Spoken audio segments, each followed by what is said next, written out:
Hello?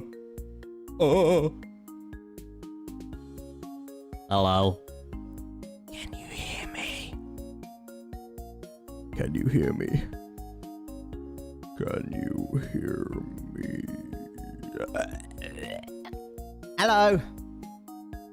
Con and everyone, and welcome to today's stream. I hope you all enjoyed today's stream. Today we're going to be playing nothing, actually. We're going to be reading fan fictions. So, if you don't know, I set up a hashtag on Twitter, on x.com, like a week ago or some shit like that, right? And it was basically people could send in fan fictions that they found online that are like funny or cursed or whatever, and would probably have a look through them, right? So that's what we're going to be doing today. We're going to be looking through them, and just hoping for the best. Hopefully it's not going to be too cursed, but we'll find out. Any bad words that are like real bad words, because I know some of these definitely do have them, because every good fan fiction is like so off the rails and unhinged that they just say whatever the fuck they want. Those are when you know they're the good ones, right? Because those people don't give a fuck. They don't give a single fuck. So any of the really, really bad words will be replaced with, I don't know, what's a funny word? What's a funny word? Give me something funny. Something that sounds funny. You know? SpongeBob. That's not gonna work. Fiddlesticks? Get a beep sound effect? Oh. No, that's bad, because then it sounds like I'm saying the word. No. You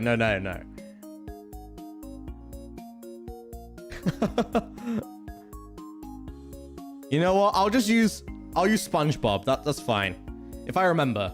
If I see a bad word, I'll just say SpongeBob randomly, I guess. So people who join late are gonna be really fucking confused. Alright. Anyway. Stop this fucking music. It's time to get serious. Time to get serious, everyone. No more fucking around.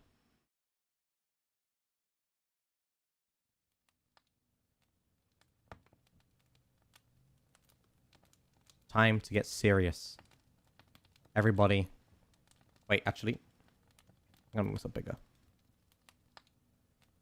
Everybody.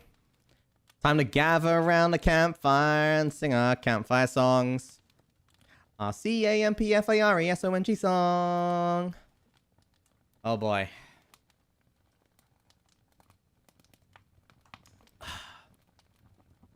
I don't know if I'm ready for this, to be honest. Okay. So, you know what? To get us started, I will read chapter 2 of the Sonic High School fanfic we read before. Since a lot of people wanted it, a lot of people were asking for chapter 2. So we'll start with the chapter 2, and then we'll move on to some stuff submitted by viewers. So, should I read it like this? Do you think this is more appropriate like this? Or not? What do you think?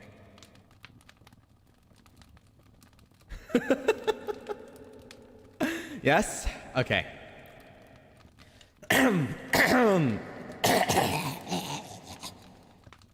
Everybody, grab your popcorn.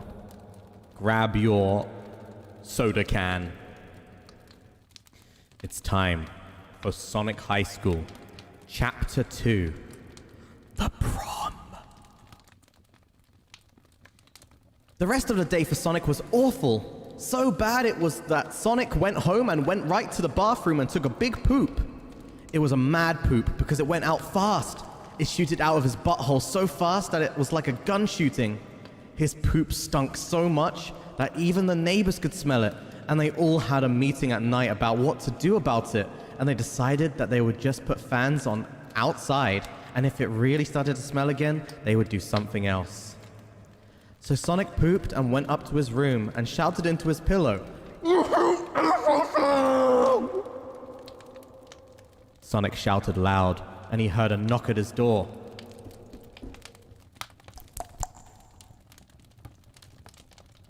What is it, Sonic? Asked Sonic's mum. Nothing, said Sonic. Said Sonic. Wait, that's like what I write.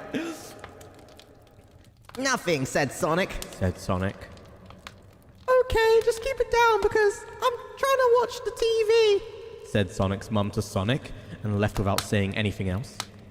Sonic was in his room still, so he looked out to the window and saw Tails flying there with his flying tails. Holy shit! Thank you for the $1,000 donation. What the fuck? Just a little something from the mistakes. No matter what you choose to do in the future, know that your time here has forever been appreciated and welcoming. Yo, thank you so much. Holy shit. What the fuck? That's crazy. Why are you donating £1,000 fucking pounds when I'm reading Sonic fan fiction? I just read about Sonic pooping and it's shooting out of his butthole. And you donate £1,000 for this? Are you fucking serious?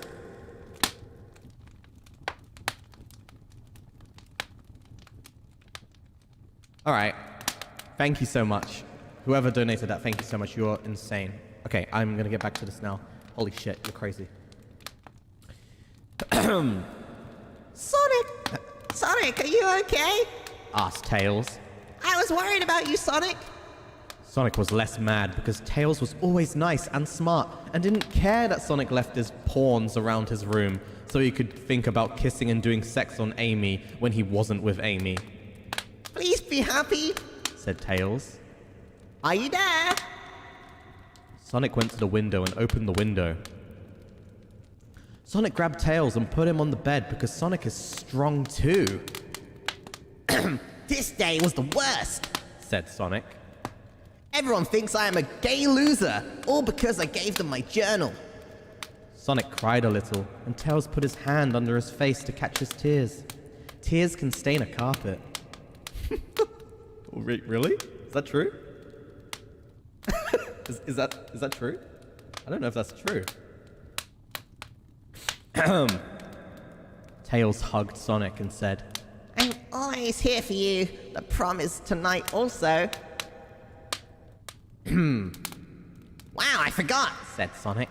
Sonic ran to his closet fast and pulled out his prom uniform. It's a tuxedo. And put it on faster. Is our limo here yet, Tails? Said Sonic while looking at Tails. Yeah, said Tails right back. Let's go. Sonic went outside with Tails, who was also in prom clothing, and they went outside and got in the limo. The limo is broken, said the limo driver, who looked like a person, but SpongeBob. What the fuck, bro? I am not reading that. Sonic and Tails got out of the limo and asked the limo driver if they could fix it. Nope, the limo is broken eternally, said the limo driver. So Sonic grabbed Tails' hand and said, Let's go! And ran all the way to the prom, which was on an island called Ghost Island. This place is scary, said Tails. Ghost Island was really scary. It was shaped like a skull, and everything looked like it was dead. Sonic looked at Tails. Yeah, it is, said Sonic. Why would they put the prom on this island? Said Tails. I don't see anyone else from the school here. Tails and Sonic were both worried about it. All. Sonic and Tails walked forwards, and there was a haunted mansion. Sonic and Tails went into the haunted mansion, and it was spooky. Sonic saw a ghost, and Tails saw a mummy. There was a man laughing. Sonic and Tails, now you're both here and falling right into my trap, said the man laughing. The man looked like a fat, immature... Jesus! A fat, immature SpongeBob. It was Eggman. Eggman, why are you here? Asked Sonic and shouted at Eggman. Are you here for the Chaos Emeralds? Sonic shook his fists at Eggman and Tails ran at him, but one idiot, he was because a cage fell down from the top of the sky and trapped Tails, You are doomed now! said Eggman. Welcome to a graveyard of you. Sonic was shocked, but did not run forward because he did not want to get caught too. But what if Eggman did not have another cage? Sonic did not know, so he went to the side into a different room. This room was smaller and had carpets and wallpaper. It was still scary though. Sonic said, I need to find a way out and to save Tails. and he walked into a door that was on the next wall. Next thing, Said Sonic, and he came out of the room, into the same room he was in. this is a haunted house. You always come back to the same place. Said Sonic, thinking of famous sayings he saw once on the wall of Walgreens where it was written. Eggman laughed and pointed at Sonic. I kissed Amy, and now you can never date her again because I'm going to do sex to her tonight. No, this can't be real. Said Sonic. Sonic knew that he had to do something, but what? Okay, that was the end of Chapter 2 of Sonic High School. So, should we move on, or should we continue this one?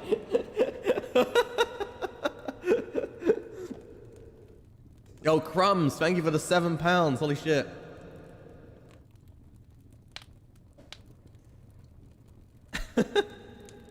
I'm glad to hear this is your first super. I'm glad I could take your super virginity. Cal, thank you as well. Yuxuan, thank you as well. You're crazy, thank you. House no, thank you. Matter World, thank you. Potato Chip, thank you. Okay. Continue? Okay, sure. Let's continue then. Sonic ran the fastest, right to Dr. Eggman, right through his traps, and jumped at the floating platform that Eggman was standing on. I'm coming for you. Said Sonic, and he jumped up right to the platform, and got so close, but fell because it was just too high to reach, even for Sonic. Sonic said, Damn! and ran up the staircase that was in the middle of the big room that were under Eggman. Sonic ran to the top, and at the top he jumped again from a higher spot, and this time reached a platform because it was easier to get to. Now you're mine. Shouted Sonic right to Eggman in his ear.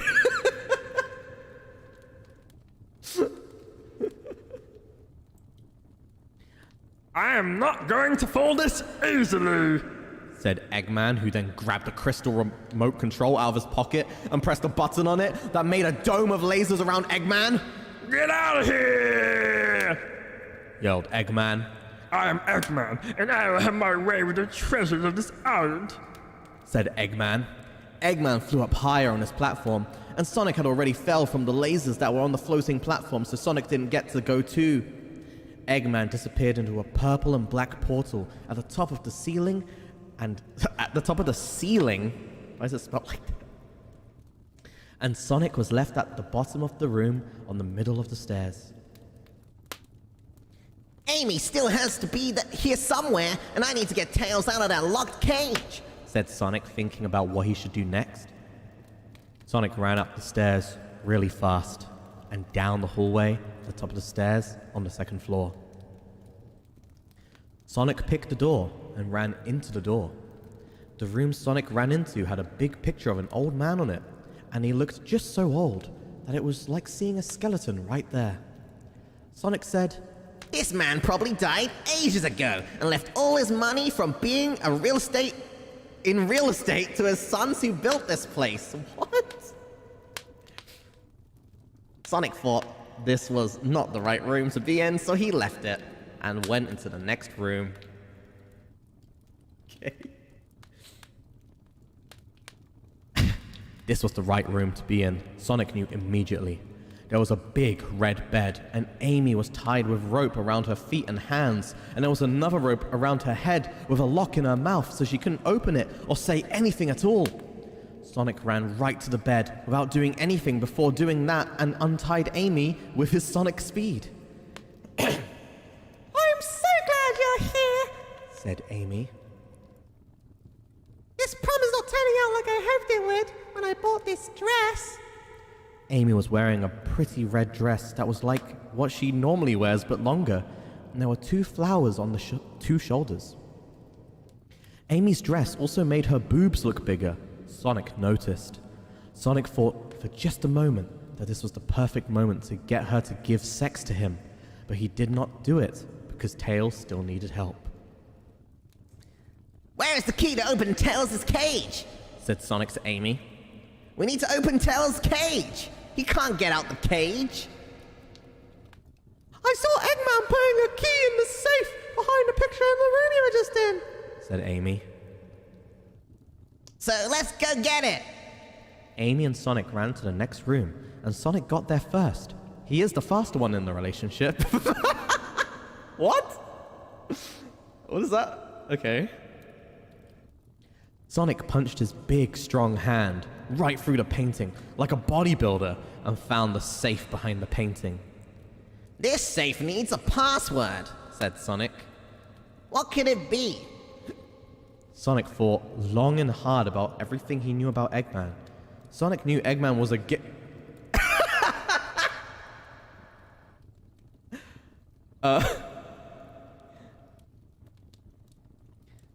I mean, that's not that bad. I mean, it's not an insult. Sonic knew Eggman was a gay asshole who always ruined Sonic's plans to be the hero, and now he ruined Sonic's prom.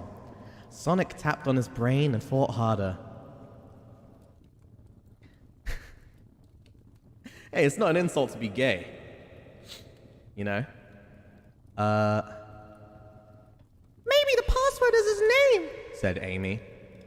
It was not, and Sonic knew it before Sonic put it in the safe lock. I love her for her body, thought Sonic.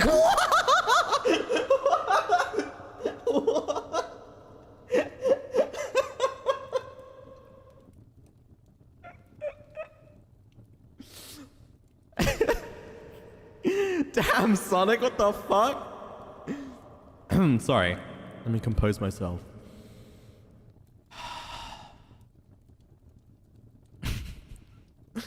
I love her for her body, thought Sonic. Sonic thought harder and had an idea.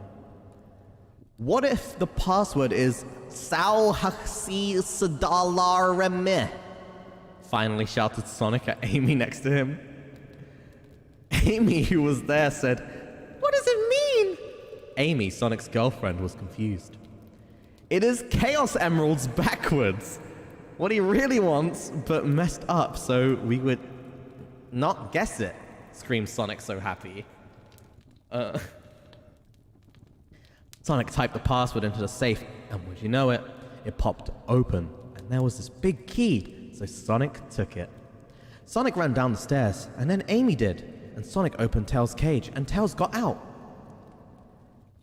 I'm so glad to be safe once again. Thanks to you, Sonic, the day is saved. Tails was smiling bigger than a crocodile having a silly dream, but Sonic was not. What is wrong, Sonic? Everything is right now. Wait. What is wrong, Sonic? Everything is right now, said Sonic. Why is he saying that to himself? What?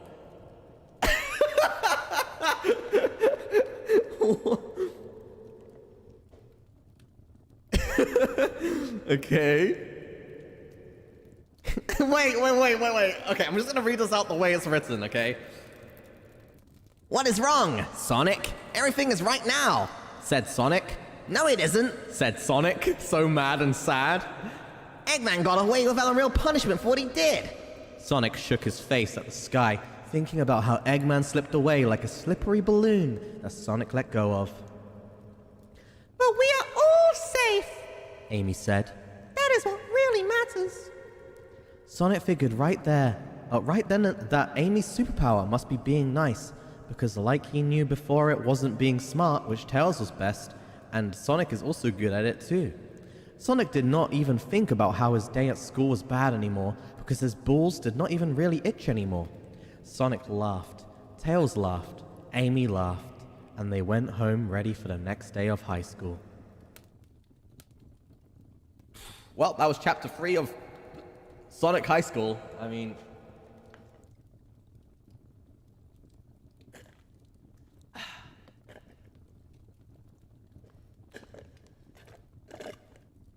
The end? No, this has 25 chapters. I don't know how many to read though. This is the third chapter. There's 25 in total. It was published in 2018 on Archive of Our Own.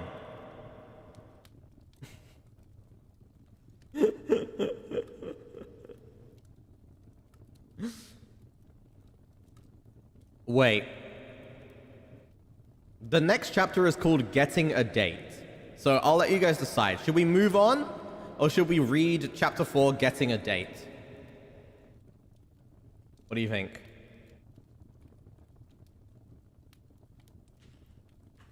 Move on. Continue. Move on.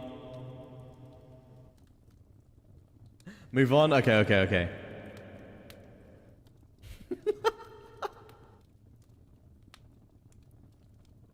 So I'm like skimming through this.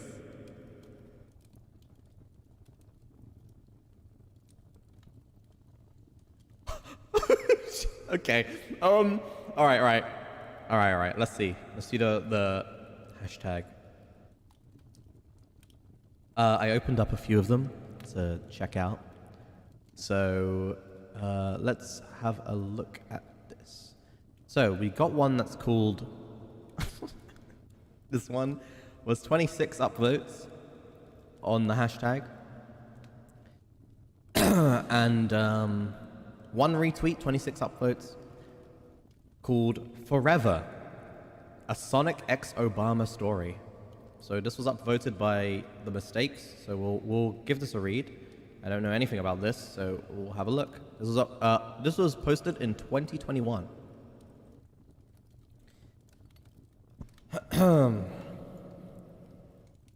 Once upon a time, there was a blue hedgehog named Sonic. He was a lonely hedgehog, living on the streets. His family had left him because he had fell in love with the president, Barack Obama, who he knew was his soulmate. He was dying to meet him, and he would kill to do that. Literally. Oh, okay. A few blocks away stood a handsome man by the name of Barack Obama. He had gone into town with his wife to greet everyone. He had fair brown skin, beautiful chocolate brown eyes, and a sickeningly sweet smile, beaming with pride. Sonic heard the commotion and walked a few blocks to figure out what it was all about. There he saw his soulmate, standing there with his disgustingly beautiful wife. It was not far off to say Sonic was jealous. As soon as their eyes met, they knew. They were soulmates. Chapter 2, Kiss. Wow, that was a short chapter. Holy shit. Compared to the other Sonic one, this is a short-ass chapter. As soon as Sonic laid eyes on Obama, his heart rate spiked. His spines rose, and the sexy brown gaze sent chills down his spine. They stared at each other, seemingly in a trance, when his wife broke the silence. What are you doing? Why are you staring at that hedgehog?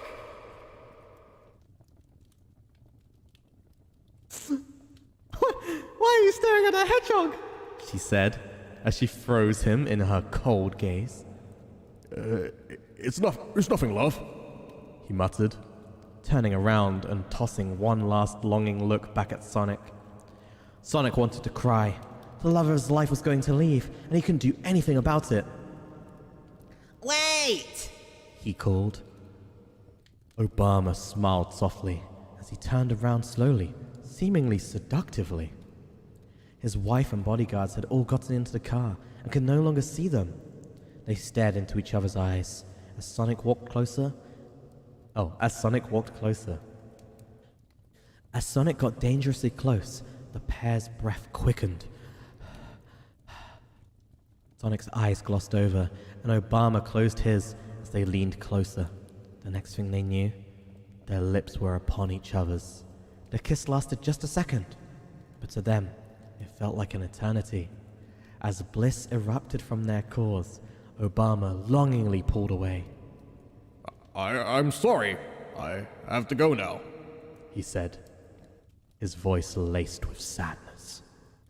Obama got in the car, and they sped off, leaving Sonic tearfully staring after them. Damn. That is something.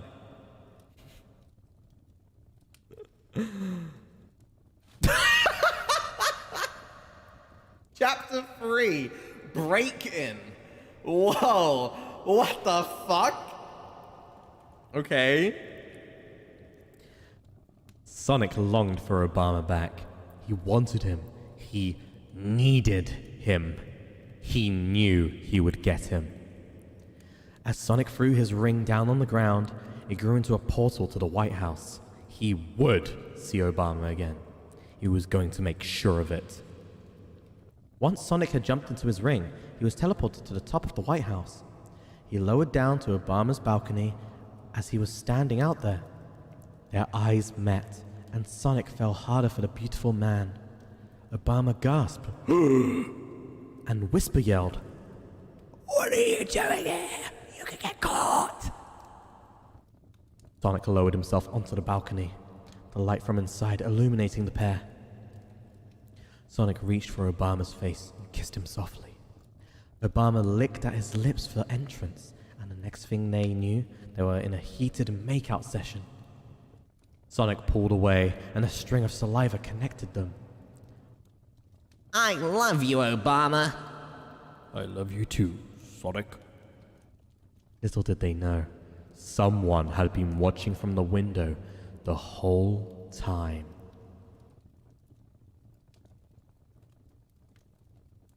Holy shit. That is something. That is something. All right, let's look at some other ones. let's look at some other ones. What else have we got here? Oh shit! Accidentally closed one. Whoops.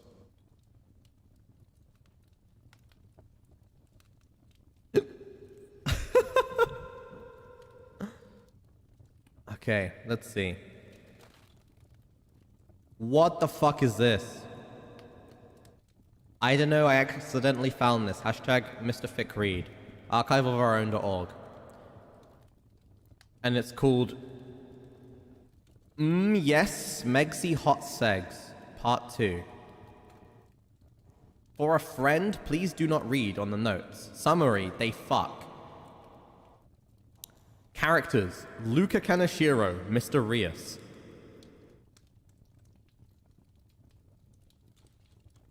Uploaded a whole 2 months ago, almost. Okay.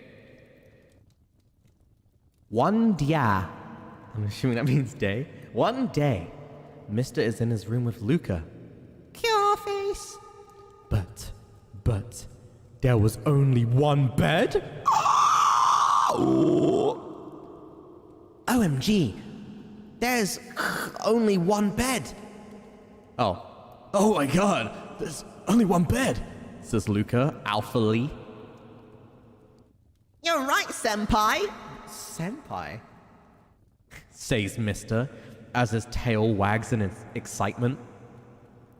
Even though his face looks disgusted, his tail cannot hide his true feelings. I could just sleep on the couch. Guess I deserve it. Wind blew on Luca's face, illuminating his purple eyeballs, also his big balls. No, senpai, don't. I can just sleep on the couch. And then they argue for hours before finally deciding to both sleep on the bed. But then, they... Fuck! Nyan. Ichi ni san nyana. Arigato. That's the whole thing. What the fuck is it? What are the comments on this?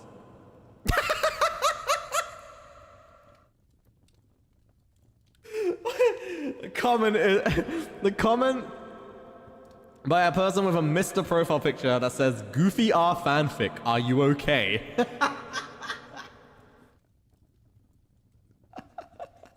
Commented a month ago.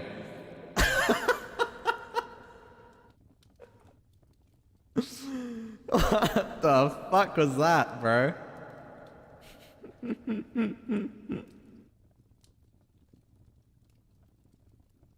Alright. Oh yeah, Rosemi writ a fanfic that I'll just read. I didn't read it, I just liked it. So now let's have a look.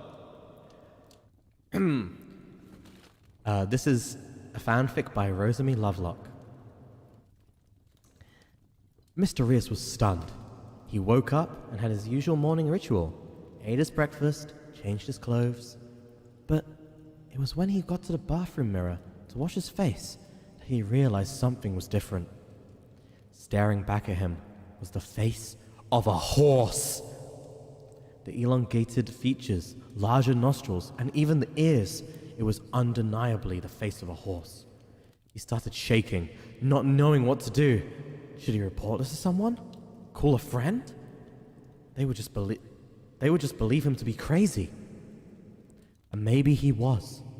He thought as he splashed his face with water, and nothing changed. He waited around a bit in hopes that things would revert back to normal, but it didn't. Resolve suddenly took hold of him as he put on a hoodie and left in a sprint. He put up his hood to not be noticed in public. And that's it. Wow. Rosemi, if we ever get a chapter 2, I'd be very happy to read that. Thank you, Rosemi Lovelock, for the amazing, amazing.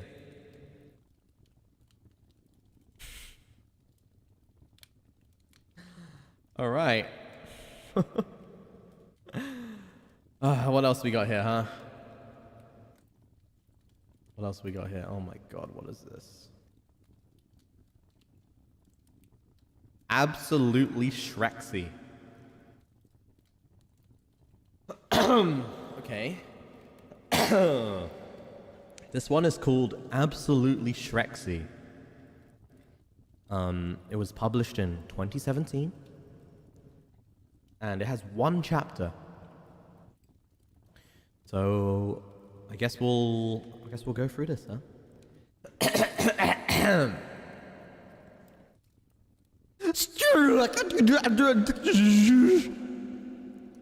Shrek groaned as he thrust two of his mighty ogre fingers into his moist, dirty asshole, causing the bed to wobble slightly as a rapid movement's transpiring atop it. Wow, what did I just read?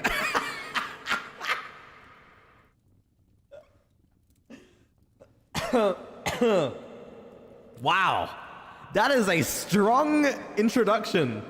Holy shit. That is a really strong introduction. Wow. Crystal, thank you for the gifted. Really appreciate it. Thank you, thank you. Coriander, thank you. What a nice bedtime story. Matterworld, thank you. And Ran, thank you. Riancy, thank you as well. You're the first VTuber I ever subscribed to. Ah, thank you so much. Crystal as well, thank you so much. All right, let's continue reading then. Now you may ask yourself, how did Shrek find himself in such a peculiar... That's what I'm... Okay. Now you may ask yourself, how did Shrek find himself in such a peculiar situation? Well, it all started with Shrek's first girlfriend. Oh, babe, you're so sexy like that. Shrek spoke in a low, husky voice, enough to make any girl's panties soaked. Shrek stared at the sight in front of him. His beautiful girlfriend, Angie, was sprawled out on top of his large bed, completely naked and returning the lusty gaze Shrek was shooting her. Oh, Shrek, I need your thick cock inside me right now. Angie whined, wriggling in the bed. Shrek only responded with a chuckle and slid off his pants to reveal his 24-inch schlong donga doodle. Jesus Christ. Angie gasped at the sight of the huge throbbing schlong donga doodle. She cringed slightly as a small amount of pre-cum leaked out of the head and dropped onto the floor.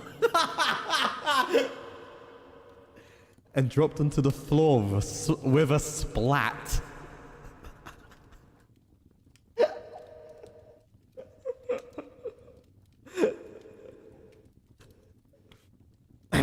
Sorry.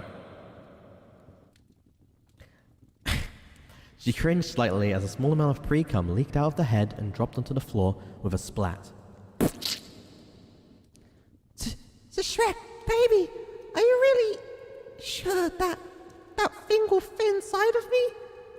Angie spoke, her lips slightly quivering at the thought of his huge donga-doodle ripping her pussy open. It's fine, babe. Now open up for your daddy. Angie reluctantly spread her legs wider, exposing her genitals some more to the horny ogre. Oh yeah, babe.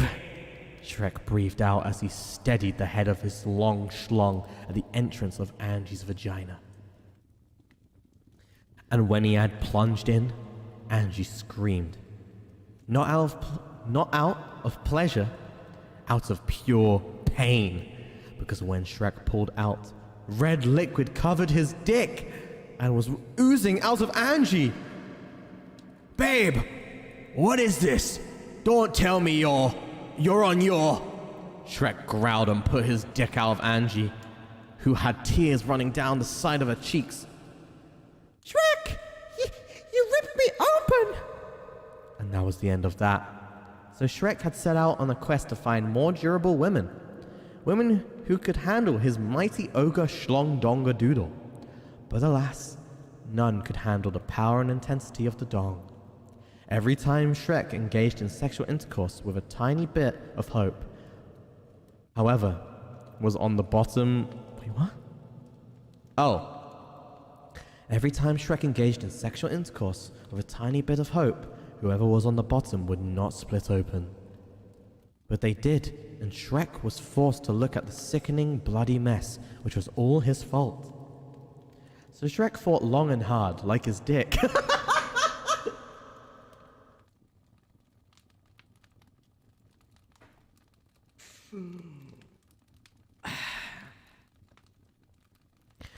What mighty creature could handle his dingle-dong? Shrek sighed. No matter how long and hard he fought, he couldn't find a suitable mate that was up for a good fuck. All of the ogres around who could handle him had boyfriends. Shrek growled in annoyance. And then, the thought of cloning himself came along. What? He was so desperate by now that he'd fuck himself. But how? Unless... Shrek sighed. It was worth a shot. So here he was now, on all fours, preparing with his lubed up fingers and torturing his poor bed while he was at it. Damn! Shrek groaned and stretched out his anus as wide as possible. And he slipped in 3 fingers with some difficulty. But at least he accomplished the feat. The sound of wet, lewd, and sloppy sounds constantly rang in his ear, resulting in his schlong donga doodle to only get harder. And after a few minutes of vigorous thrusting, Shrek decided he was ready. Ready to fuck himself. It may sound weird, but Shrek had decided it was he who was destined to withstand his mighty ogre schlong. It was he would fuck, but also get fucked.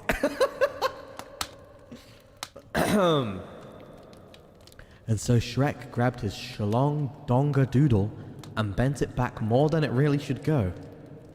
Wait, he's not even cloning himself. He's literally bending his big ass Shrek penis into his own asshole.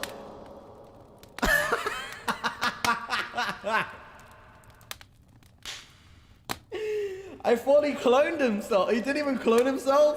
He's just bending his Shrek penis into his ass. Because it's that big. Okay. Shrek grabbed his schlong donga doodle and bent it back more than it really should go and caused Shrek to hiss from the pain. He kept up bending all of his schlong backwards, and when all of it was finally backwards, he started to bring to head to his entrance. His donga doodle felt like it burst. The pain was unbearable. But Shrek was desperate, so he kept bending his dick in order to fulfill his lustful needs. And a twinge of relief surged through him and he felt the head of his wang brush against his entrance, and he shoved it inside. Shrek groaned. The unusual feeling of his own genitals inside him slightly sickened him, but he kept shoving all of himself inside.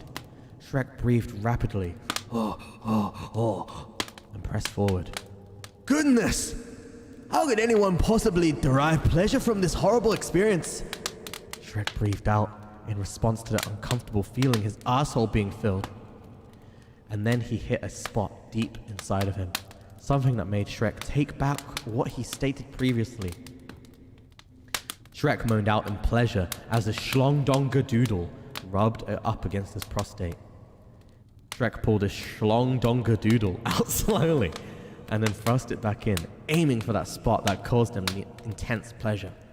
Pain was forgotten and only pleasure was felt as Shrek used his schlong-donga-doodle like a dildo, thrusting it in and out. The only difference is that what he was using to pleasure himself was attached to himself. Oh my god, I feel like I'm gonna come!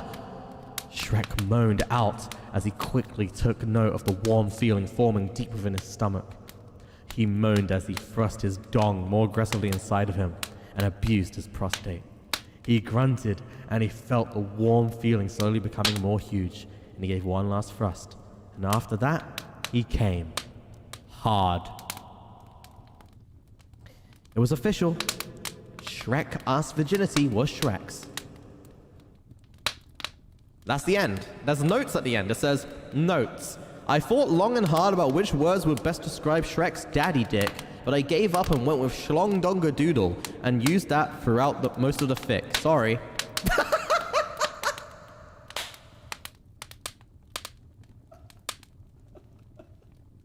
What are these people on when they write this shit, bro? How much pomu leaf? I need to know. I need to know how much pomu leaf, bro. I need to know.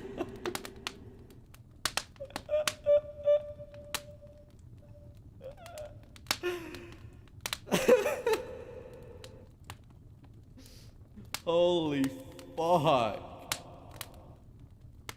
All right. that was absolutely Shreksy. Thank you, author of that. That was a good little fanfic. That's pretty good. This next one is called, oh god, Meeting My Master, Vox Akuma x Mr. Rias. Wait, no, it's called My Pet. Oh, fucking hell. I'm gonna need some water for this one. One sec. I'm gonna need some water for this. Jesus Christ.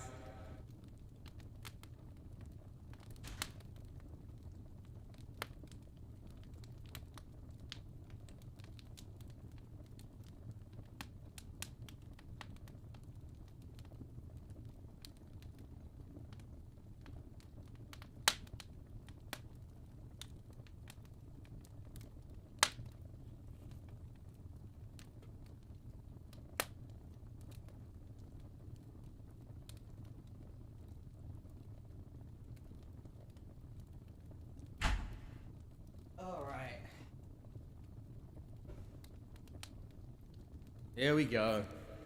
Oh, God. This is gonna be so fucking... whatever. Alright. Meeting My Master. Mr. POV. It was a sunny, warm day, but it felt so cold, and it was so dark in the basement. I was kidnapped as a child. What? What is this? What is this? What is this? You know what? I was kidnapped as a child, and my keeper was an alcoholic and pomu leaf addict. And I could never get out of the house. I am pathetic, and I am only used for entertainment. I heard footsteps coming down the stairs. I was blindfolded, so I didn't know if it was my keeper or a visitor. Are you a boy or a girl? It's hard to tell now. It was my keeper.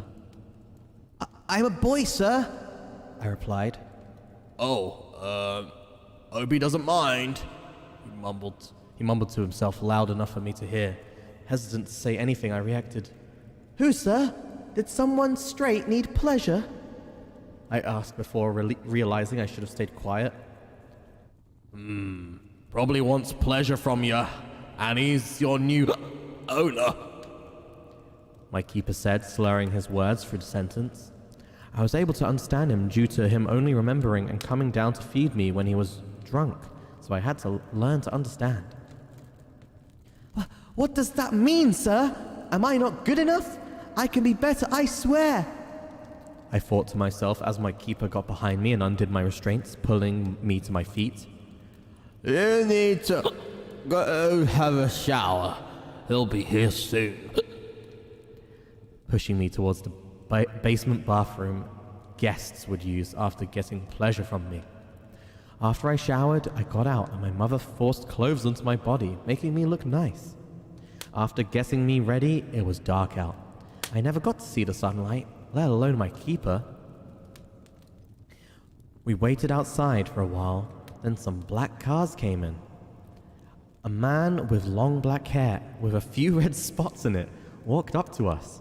I was more focused on the ground beneath me until he grabbed my chin, making me look up at him, even when I was still diverting my eyes elsewhere. Look at me. The man demanded in a cold, low voice. Instead of looking, I pushed myself away from him and backed up and looked to the side, crossing my arms. I'm fine, rotting in the basement. I said, not wanting to see him and processing what was happening. The man grabbed my chin and forced me to look at him. I hit his hand away and stepped back in response. He then grabbed my arms, pulling me to him, holding me still. I was trying to get my arms free from his grip until I heard his deep voice whispering in my ear, saying, Don't be silly, boy. You don't want to test me. Not now of all times you could. I couldn't care less. At least I'm in the basement. I don't have to deal with your bullshit. And a cut. I was cut off by the man putting a collar on my neck and pulling on it, making me fall onto my knees. Did you not hear me, boy? Or were you not listening? Well, looks like you're going to be punished when we get back. He said, smirking down at my figure on the ground below him. I looked at my keeper with both rage and disgust in my eyes. I got up after a few seconds. I've been punished before. Have fun finding one that works on me. I then had a leash on and was dragged into one of the cars. The man who was now my owner was beside me. He grabbed me and pulled me onto his lap, then whispered in my ear again. Listen, man, I can't do a Vox impression. Like, I don't know how to do a Vox impression, because he doesn't have a deep voice. He just has like a lower tone voice, and I don't think my tone can match that. Like, Wait, is this something he's saying? Oh, I'll find out, all right.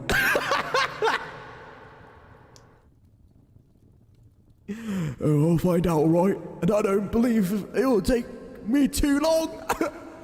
You're going to have to behave with another. He said. can I at least have a name to call you by? Oh, wait. Yeah. Wait, what? Can I at least have a name to call you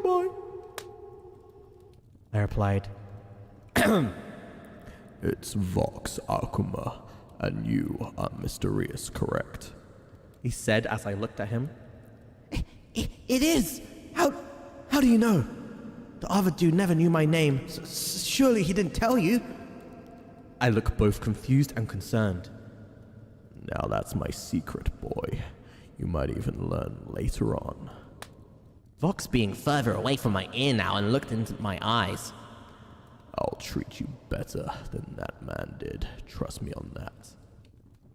We got to the base. After a few moments of silence in the car, the door was opened and I practically jumped out of the car and out of Vox's lap, but stopped when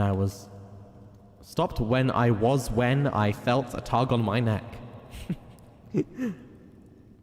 I then took the leash off. Sorry, Vox, but I will not act like a dog with a leash on. That seems stupid. He got out of the car and looked at me, closing the door behind him. We'll see if you behave then, my boy. Then started walking into a huge mansion. Come on, I need to get you into actual clothing. Before... Wait, what? I can't get my voice anymore. Before...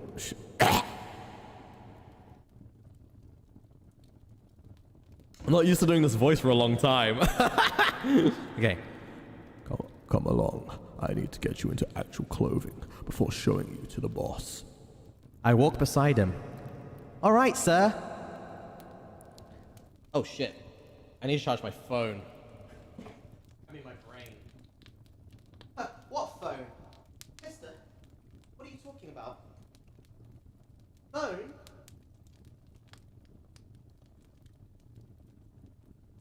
Is that charging? It is. Okay.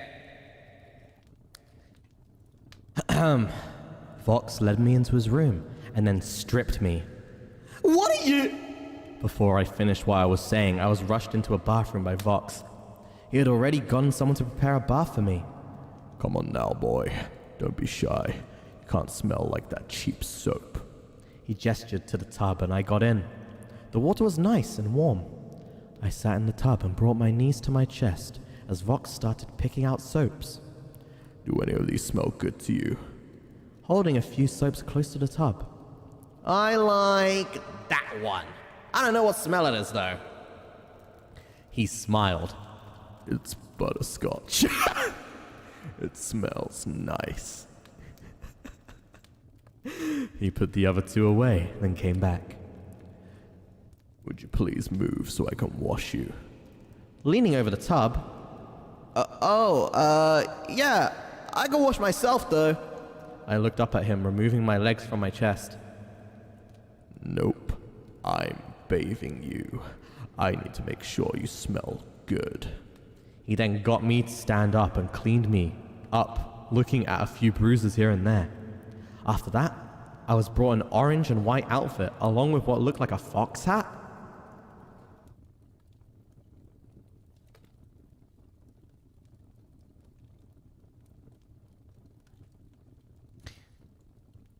I don't know, I put it on anyway. It looked nice with the outfit. There, you're all ready now, and now you can meet the boss. Vox said, opening the door and walking out. I followed behind him, a bit intimidated by the looks of others, and the silence that came with it. After a bit of walking around this great mansion, we get to a door, and Vox knocked on a door, waiting for a "come in" from inside the room.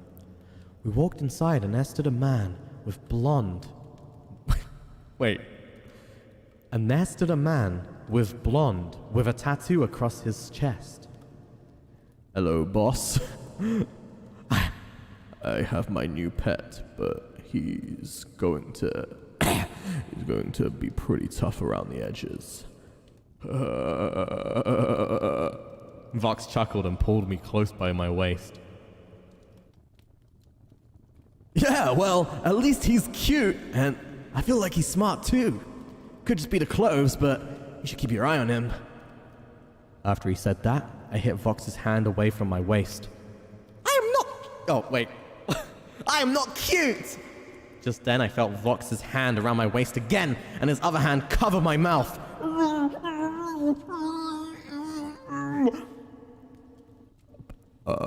Apologies, boss. Seems like my boy needs some more training. Then the blonde man laughed and looked me in the eyes. My name's Luca Kaneshiro, but please call me Why did I misread that? But please call me boss. And you are... My name is Mr. Rias. I prefer Mr. though. He smiled. All right then, mister. Could I have your birthday? I tilted my head.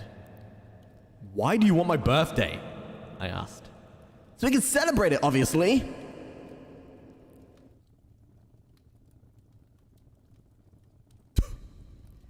A.N. If you are triggered by whips and punishment, then please read until they get to Vox's room again and then stop there.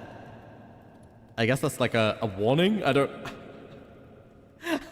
Is that like a warning? Alright, listen to the warning, guys. Fine. All I know about my birthday is that it's in winter. I looked around the room, seeing all the fancy wall paint, the jewels, and items on pedestals. Oh, that won't be an issue then. My buddy searched you up. Lucas said, and gave me a big smile. This is the boss? Of a mafia like this? I thought, and Vox could see I was questioning something. Oh, well then, boss, I believe I'll tame my boy and get him comfortable in my room, saying he's now with me, and he'll sleep in my room. It'll save us more room as well. He then took me out of the room and back to his... And this time, I just ignored all of the stairs this time. What? Then we got back into the room. So, mister, what do you think about boss? He then looked at me and closed the door, having me up against it. Oh wait, what? Apologies, but he's a bit weird to be a mafia boss. In my opinion, that is. I put my gaze down to the red carpet underneath us as Vox kissed my forehead. And I looked up at him in confusion. Everybody thinks it's strange, my boy, but in this mafia, the boss has a different way of getting us all to listen to him. Sometimes people do get slapped, but that's about it. Luca has barely killed his men and women. Can you imagining Vox as an old man? If I voiced him as an old man, this would be way creepier. And that is exactly what I'm gonna do. He grinned and brought me over to the bed. On the other hand, I'll do whatever it takes to get someone to listen to me, and you disobeyed me earlier. That gets a punishment, but I'll let you choose what kind. Physical, like what teachers used to do to kids, or more sexual. He looked down at me and awaited an answer.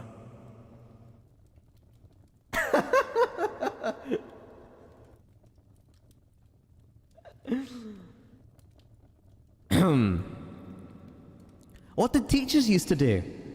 I looked up at him a bit nervous. Hit your wrist with a ruler, or whip your forearms. I thought for a bit again. The teacher's way? He then got up and grabbed a whip from a drawer and came back to me. Roll up your sleeves and put your arms out.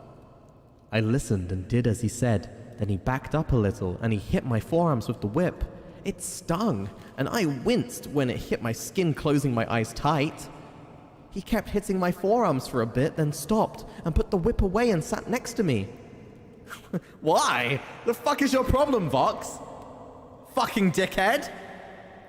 That's not in the thing, by the way. That's how I would reply. That's not in the thing. Will you listen better now?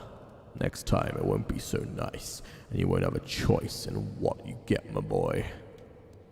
He gently took my chin and made me look at him, and wiped away the few tears I had in my eyes, and my arms fell in pain.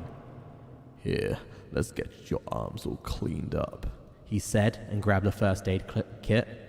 He cleaned and bandaged my arms, then rolled my sleeves back down. Dude, what kind of fucking bullshit is this? So he took me from a place where I was getting abused and used and said, I'm gonna treat you better, my boy, and then decided to start whipping my fucking arms to where they're bloodied and says, will you listen better now? What kind of fucking... Yo, what the hell is your problem, dude? You ain't treating me better. What are you on about? That's some dumb shit. You're just as bad, bro. You're just as bad. What? Whatever. Fanfic logic be like. Yeah. He gently took my chin and made me look at him, and wiped away the few tears I had in my eyes, and my arms fell in pain. Here, let's get your arms cleaned up. He said and grabbed a first aid kit. He cleaned and bandaged my arms, then rolled my sleeves back down. I'll try and listen more, Vox. He smiled. That's good. It's getting late, and we should get some rest, alright? I nodded in response, and Vox then got up and brought me a t-shirt. You can wear this to sleep. I'm sure those tight clothes would get uncomfortable. I took the shirt and got up, going to the corner changing, taking all the clothes but my boxers off, and put his shirt on, then folded up the clothes I just had on and handed them to Vox and got into the bed. What a longest sentence known to mankind. I see.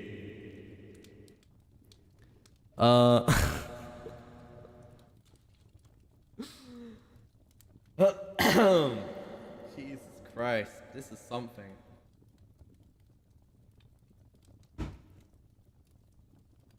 This is something. I'll tell you that much. This is definitely something. Poof. Wow.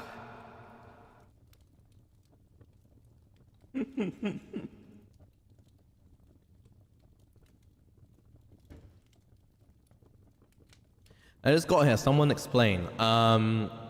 Vox took me in as I was a sex slave, and then said he would treat me better, and then started whipping my arms till they're bleeding, and said, "Now will you listen more?" And then gave me a shirt to go to bed.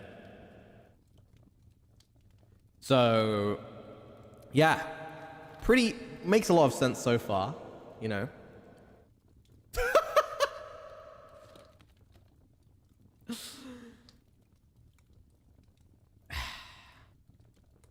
Makes a lot of sense. All right. Well, how many fucking pages is this? Oh, wait. Wait, there's only one page left. Okay, let's finish this then. Let's finish this then. Vox woke up the next morning. I was still asleep at the time, but I felt him stroke my face. It was quite calming, but I became a bit tense due to yesterday. I also felt Vox then gently grab my arms. He was looking at all of the marks left on my forearms. He also dragged his thumb on the sides of my arms, but that was enough to make me flinch, retrieve my arms, and wake up shooting my eyes at him. What's the matter, dog? He chuckled as he watched me. My face went from startled to confused. What do you mean, dog? He put his fingers on my collar on my neck. I mean you, and you better learn quickly or else. He grinned at me, then got up. Come on, now we have to bathe.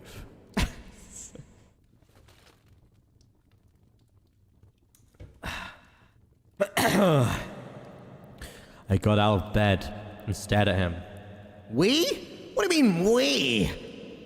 He got closer to me. Sorry, my throat just made a noise because I'm drinking so much water. He got closer to me. Must I explain, or can I just show you? I think that one would be easy to understand. I looked away and thought about it and sighed. You show me. You can show me. Looking back up at him, he gently roomed my hand. What? He gently roomed my hand and brought me to the bathroom with vanilla-scented soap, making bubbles in the water. I'm not gonna lie, guys, vanilla-scented soap is absolute asshole. I'm sorry, bro. That ain't it. That ain't it, bro. Vanilla scent. Who wants to fucking smell like vanilla? Hell no. That is a big no, man. What the hell? I'd rather be a candle. Thank you, Water Dragon. You know what? That is a base take. Morphra, thank you for the $5. Nai, thank you so much for the super. Linny, thank you as well. What a great birthday gift. Happy birthday. Bessie, favorite of 10 gifted. Okay. Quaz, thank you as well. For the $100 donation. What the fuck, you're crazy. Holy shit. Okay. Are you gonna take the shirt off, or am I? I looked over to him, and he was already stripping himself and got pretty close to me. I felt my face get hot and whipped my head away. I can take it off just fine, thank you. He got in the tub and watched me while I was taking off his shirt. Taking off his shirt I was wearing, and my boxers, getting in the vanilla bubble bath. I got in at the opposite side, but he pulled me towards him, having me sit on his lap. Hey, why did you move me? Looking back at him, my face was probably as red as the few red strands of his hair he has. Because I don't want you over there. I want you here. Is there a problem with what I did, dog? He raised an eyebrow with a small grin on his face. Well, I was fine over there. There was no need to move me. This is dialogue. I tried to get off his lap, but he wrapped his arms around my waist and pulled me back down. Let go! I might be a dog to you, but I'm still a human being. I kept trying to loosen his grip of my waist. You might be a human, but you're still my pet. Do you need another reminder to listen? He tightened his grip, putting his mouth up to the back of my neck. No, sorry. After I said that, Vox loosened grip, but had his arms tight enough that I couldn't move too much. Good boy. He chuckled after speaking. After rinsing off all soap, Vox have me my clothes and changed into his own. After I was finished changing, he put the collar and leash on my neck and we walked out. And then the last thing says, I'm sorry I haven't updated a lot, or if at all this past summer. I've been sick with stress and anxiety with the new school year starting, but I'll try and update as much as possible as I can. Thank you so much for all your patience. And that was in September 2022. Damn. Damn, dude. It got abandoned. I don't think we're ever getting another chapter of that. Thank you so much for that fanfic. Very much appreciated indeed. Okay. Let's see what else is here. This one has 104 upvotes. Okay. Mysta loves horses. I swear to God, if this is some My Little Pony shit, I'm gonna fucking kill you. In-game. Once upon a time, in a big town of Dada-Dabby-Da-Doo, there lived a guy named Mysta. He was an ordinary guy with an extraordinary love for horses. Mysta had always dreams of what it would be like to be a horse, and little did he know that his dream was about to come true, albeit in a hilariously unexpected way. One sunny morning, as Mysta was strolling through a local park, he stumbled upon a mystical artifact hidden beneath a majestic oak tree. Intrigued by its shimmering glow, Mysta reached out and touched it, instantly transforming into a horse. Mysta couldn't believe his eyes, or rather, his now equine perspective. As Mysta galloped around the park, he couldn't help but revel in the freedom and power that came with being a horse. However, his excitement was short-lived, as he realized he was unable to communicate with humans. All he could do was neigh and whinny, causing passerbys to raise their eyebrows and wonder what had gotten into him. To make matters worse, Luca's mischievous best friend, Luca, happened to be in the park that day with his puppy. Spotting his equine buddy, Luca burst into laughter, clutching his sides in amusement. My dude, my dude, you've turned into a horse! He exclaimed between fits of giggles. Mysta, with a mix of frustration and humor in his eyes, trotted over to Luca, gently nudging him as if to say, "Nay! Nay! Nay!" Luca, wiping away tears of laughter, decided to make the most of this absurd situation. With a mischievous grin, he hopped onto Mysta's back, pretending to be a cowboy from the Wild West. Together, Mysta and Luca embarked on an outrageous adventure, racing through the town, causing chaos and laughter wherever they went. People on the streets gawked, bewildered at the sight of Mysta with Luca atop his back, yelling, "Yeehaw! Random cowboy!" The duo's escapades continued throughout the day. They pranced through the local supermarket, knocking over display stands with their clumsy hooves, while Luca loaded their cart with carrots and apples. Mysta couldn't help but wonder if his new-found horse appetite had kicked in. Their final destination was the town's annual horse racing competition, where Mysta, in his equine form, was set to participate. The race course was abuzz with excitement as the spectators tried to comprehend the sight of a human-turned horse jockeyed by a crazy friend. The odds were stacked against Mysta, but they were determined to have a blast regardless. As the race began, Mysta's innate horse instincts took over. His powerful strides and unwavering determination surprised everyone, including himself. The crowd erupted into thunderous applause and laughter, cheering on Mysta and Luca as they sped past the other horses, kicking up dust in their wake. In a truly nail-biting finish, Mysta crossed the finish line with a snort of victory, his heart pounding with exhilaration. Luca, adorned with a makeshift trophy made of hay, celebrated their triumph, embracing Mysta's newfound horsey spirit. With the setting sun, the magical artifact's power began to fade, and Mysta slowly reverted to his human self. As he stood there, panting and covered in sweat, he couldn't help but laugh at the incredible day he just had experienced. The memory of being a horse would forever be etched into his mind and heart. From that day forward, Mysta's love for horses grew even stronger, and he became a regular volunteer at the local horse sanctuary. And whenever he saw Luca, they would share a knowing smile, remembering their hideous escapade as Mysta, the guy who spent a whole day as a horse, and Luca, the cowboy jockey. And thus, the tale of Mysta's unexpected transformation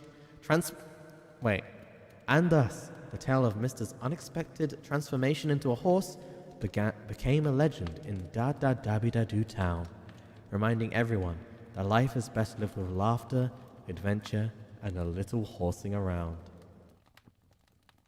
Damn. Nice, dude. Nice. That was something.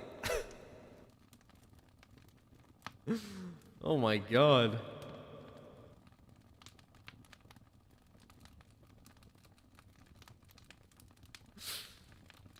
What is this?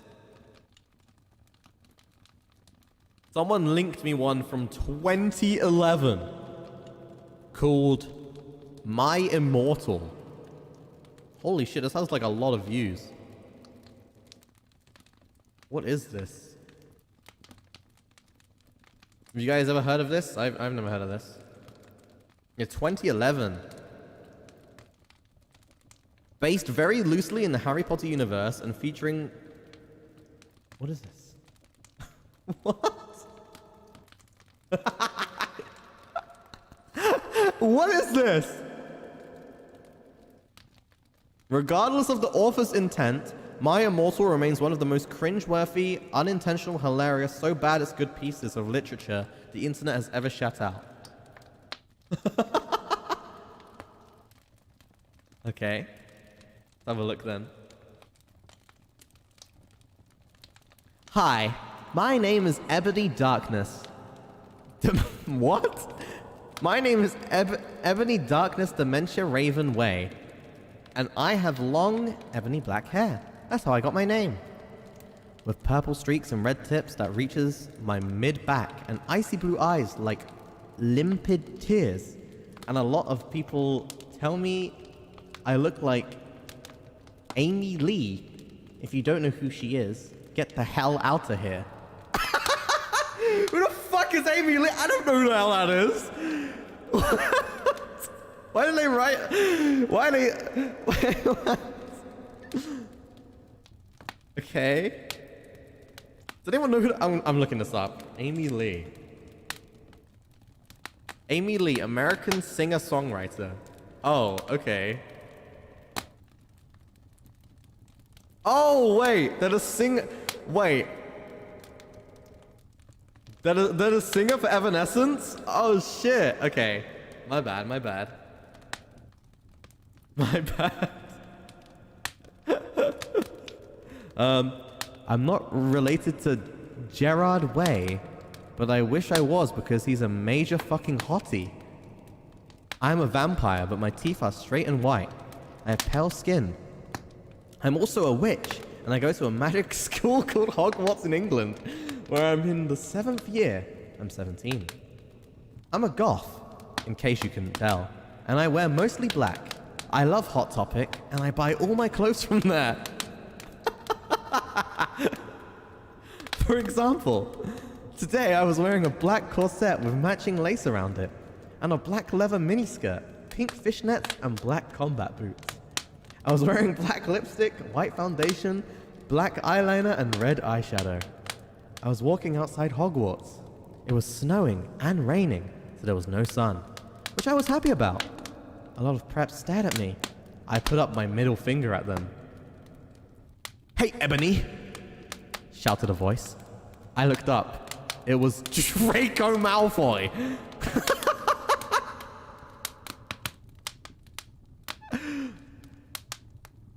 "What's up, Draco?" I asked. "Nothing," he said shyly. But then I heard my friends call me and I had to go away. Author note, is it good? Please tell me, Fangs. What the fuck does that mean? Chapter 2. The next day I woke up in my bedroom. It was snowing and raining again. I opened the door of my coffin and Coffin? Really? Okay. I opened the door of my coffin and drank some blood from a bottle I had. The coffin was black ebony, and inside it was hot pink velvet with black lace on the ends. I got out of my coffin and took off my giant MCR shirt, which I used for pajamas. Instead, I put on a black leather dress and a pentagram necklace. Yo, why are the cracklings getting so loud? What the fuck? The cracklings are like getting more intense. I turn it down. Dude. The like fireplace cracklings are getting so intense as I'm reading this. Okay. I put on a black leather dress and a pentagram necklace, combat boots and black fishnets on. I put on 4 pairs of earrings in my pierced ears and put my hair in a kind of messy bun. My friend Willow, author note, Raven, this is you. Oh my god. Woke up then and grinned at me. She flipped her long waist-length raven black hair with pink streaks and opened her forest green eyes. She put on her Marilyn Manson t-shirt with a black mini fishnets and pointy high-heeled boots. We put on our makeup, black lipstick, white foundation, and black eyeliner. OMFG, I saw you talking to Draco Malfoy yesterday, she said excitingly. Yeah, so? Yeah, so? I said, blushing. Do you like Draco? She said as we went out of the Slytherin common room and into the Great Hall. No, I fucking don't! I shouted. Yeah, right, she exclaimed. Just then, Draco walked up to me. Hi, he said. Hi, I replied flirtily. Guess what? He said. What? I asked. Well, good Charlotte are having a good... good Charlotte are having a concert in Hogsmeade, he told me. Oh my fucking god! I screamed. I love GC. They are my favorite band, besides MCR. Well, do you want to go with me? He asked. I gasped.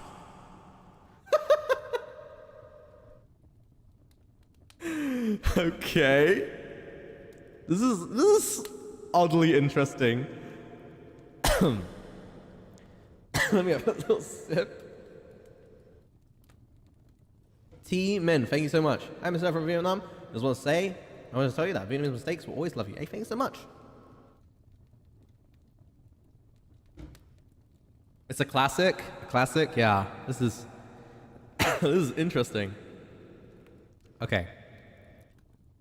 On the night of the concert, I put on my black lace boots with high heels. Dude, why is half of this fanfic just her getting dressed into like black clothing? Okay, sorry. On the night of the concert, I put on my black lace boots with high heels. Underneath them were ripped red fishnets. Then I put on a black leather mini dress with all of this corset stuff on the back and front. I put on matching fishnets on my arms. I straightened my hair and made it look all spiky. I felt a little depressed then. Oh God! So I did some bad stuff to myself. I read a depressing book while I waited for it to stop being bad. And I listened to some GC. I painted my nails black and put on tons of eyeliner. Oh, sorry, tons of black eyeliner, of course. Then I put on some black lipstick. Dude, I didn't put on foundation because I was pale anyway. Wait, but last chapter you said... The last chapter you did put on foundation. What? I drank some human blood so I was ready to go to the concert. I went outside. Draco was waiting in front of his flying car. How the fuck is he waiting in front of a flying car? Wouldn't he just fall? I don't want it. He was wearing a simple, plain t-shirt, baggy black skater pants, black nail polish, and a little eyeliner. Author note. A lot so cool, boys. Were it okay? Okay. Hi, Draco, I said in a depressed voice. Hi, Ebony, he said back. We walked into his flying black Mercedes-Benz. The license plate said 666 and flew to the place with the concert. On the way, we listened excitedly to Good Charlotte and Marilyn Manson. We both consumed some pomu leaf. When we got there, we both hopped out of the car. We went to the mosh pit at the front of the stage and jumped up and down as we listened to Good Charlotte. you came in cold. You're covered in blood. They're all so happy you've arrived. What? Wait, who is saying this? Oh, this is the song. This is the song lyrics. You come in cold, you're covered in blood. They're all so happy you've arrived. The doctor cuts your cord, hands you to your mum. She sets you free into this life. Sang Joel. I don't own da lyrics to da song.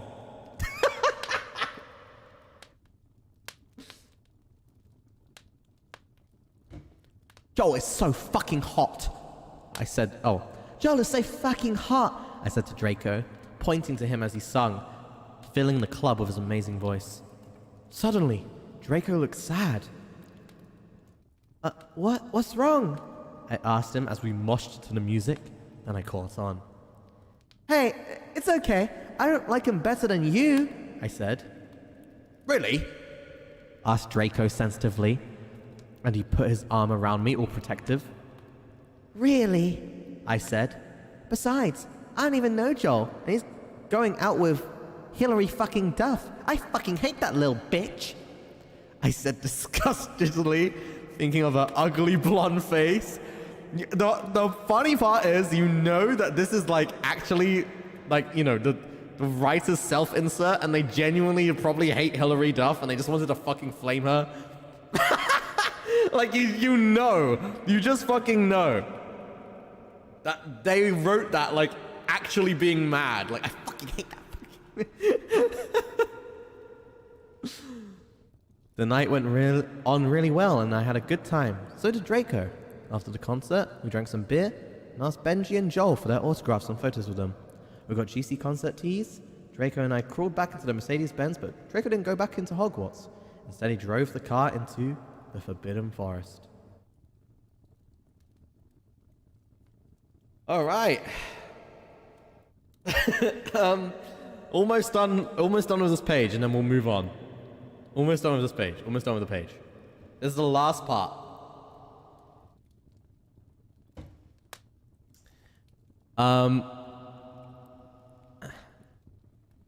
Draco! I shouted. What the fuck do you think you're doing? Draco didn't answer, but he stopped the flying car and he walked out of it. I walked out of it too, curiously. What the fucking hell? I asked angrily. Ebony? He asked. What? I snapped. Draco leaned in extra close, and I looked into his gothic red eyes. He was wearing color contacts, which revealed so much depressing sorrow and evilness. And then suddenly, I didn't feel mad anymore. And then, suddenly, just as Draco kissed me passionately, Draco climbed on top of me, and we started to make out nearly against a tree.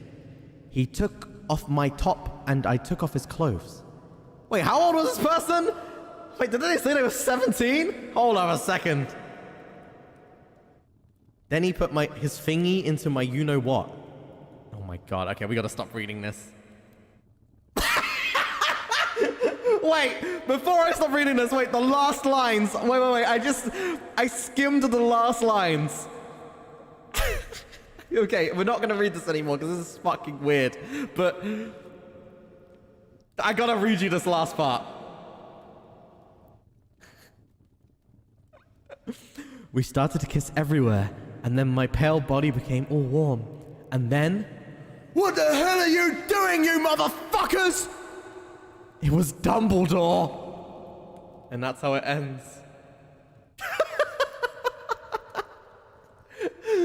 What?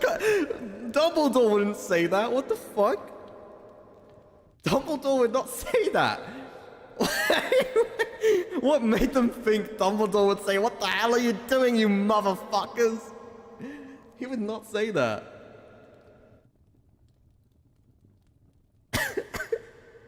What? Okay, that's enough of the Harry Potter one. Fucking hell. Jesus Christ, what was that? Oh my god. Alright. Well, next up, let's see what we got here.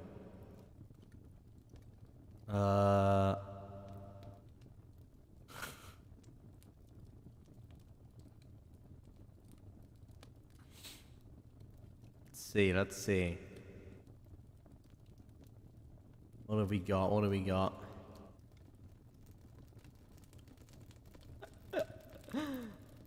Kinda wanna see how he reacts to Mysta and Rias ex-reader. Yeah, Dumbledore came out of nowhere, bro. What the hell? Hold on, I'm like looking through this stuff.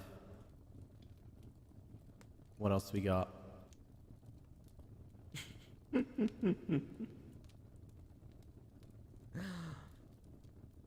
Right, chat. I'm gonna read, you just sit back and relax, okay? You sit back and relax. I'm gonna continue with a story we were reading. Sit back, relax, drink your water, eat your popcorn, okay?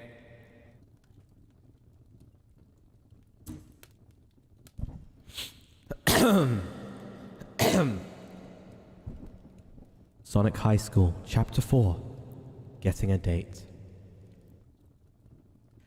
Sonic did like in the first chapter and went to school again. Now it's lunchtime, and Sonic was in the lunchroom. Sonic was telling all of the people at his table, who were Tails, Knuckles, Shadow, Espio, and Charmy Bee. Who the fuck is Charmy Bee? Is that a real character? Charmy Bee. Oh. Have they been in any games before? You don't know. No, Charmy Bee? Have they been in a game? Game.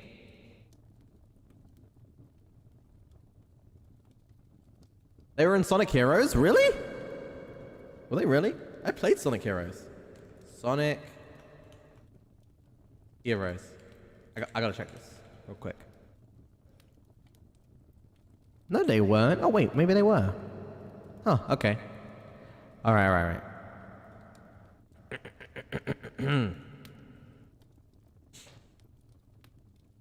Said Charlie B. And Charmy B about what did happen yesterday, but Tails already knew, so he was nodding his head like a good friend. You should have seen it, Said Sonic.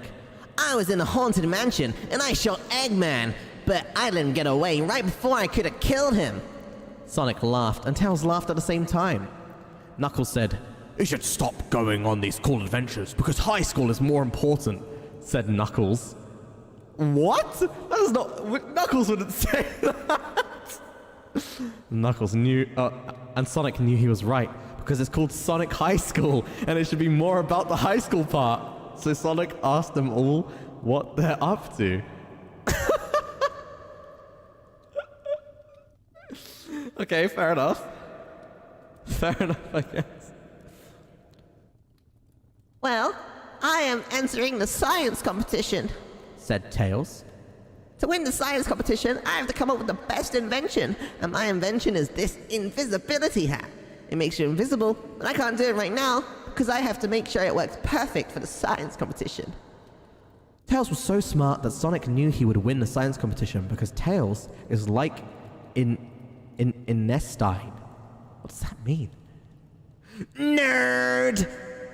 Shouts Knuckles right into Tails' ear. What a bad guy. I'm just hanging out and not going to class because I want to cause trouble, said Knuckles. Knuckles was so bad that he would cause trouble. Sonic thought Knuckles was a fuck.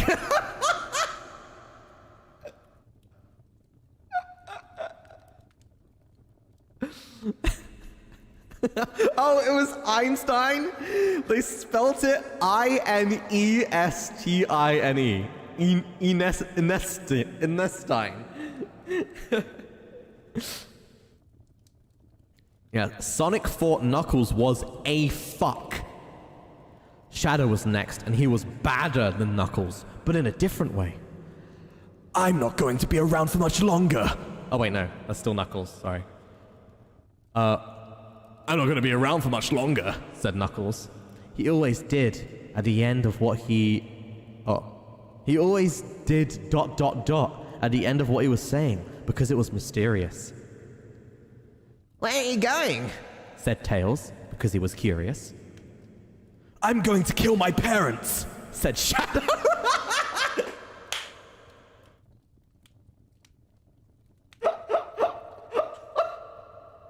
What? How to make Shadow badder than Knuckles? Just say, I'm going to kill my parents. What kind of... That's the only... Okay.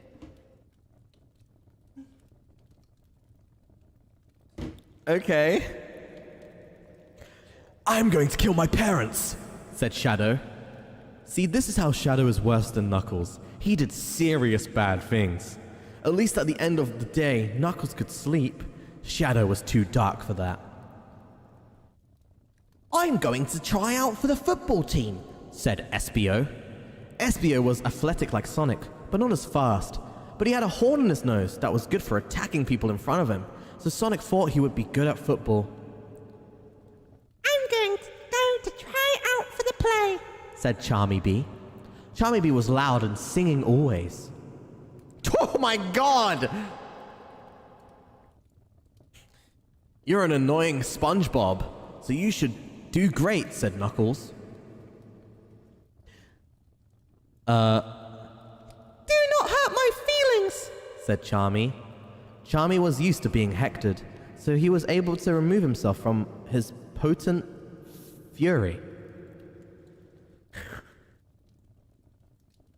Yes, if you're just joining, I'm replacing very, very bad words with SpongeBob because a lot of these fanfics have them. This is the third SpongeBob so far? Okay.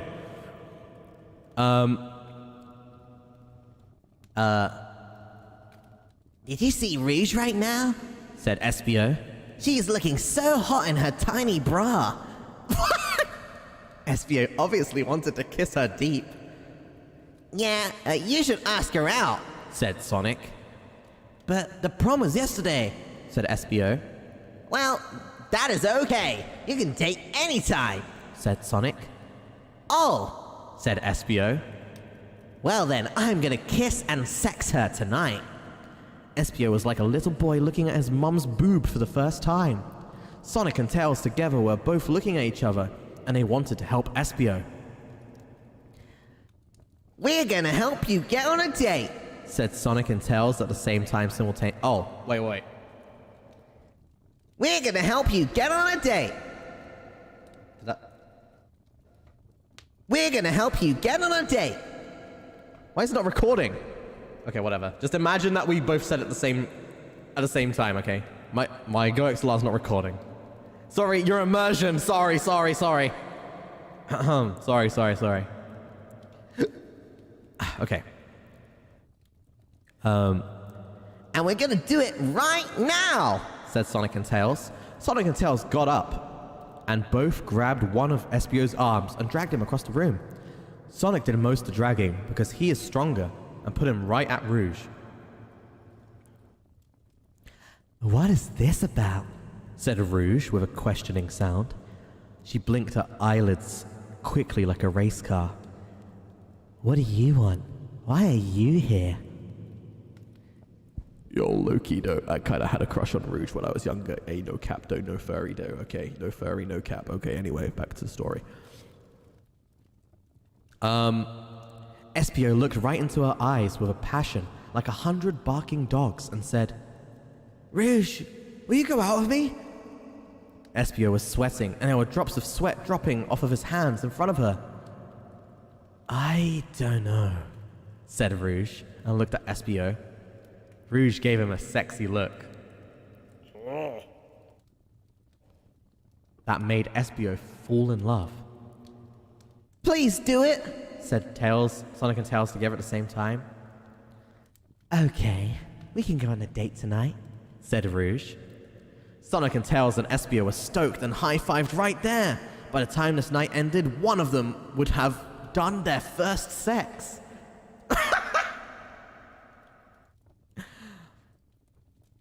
Now here's the hard part, said SBO. How do I put sex in her without getting in trouble?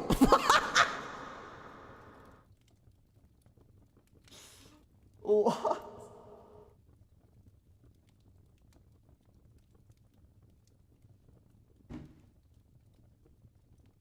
Sorry. This is serious.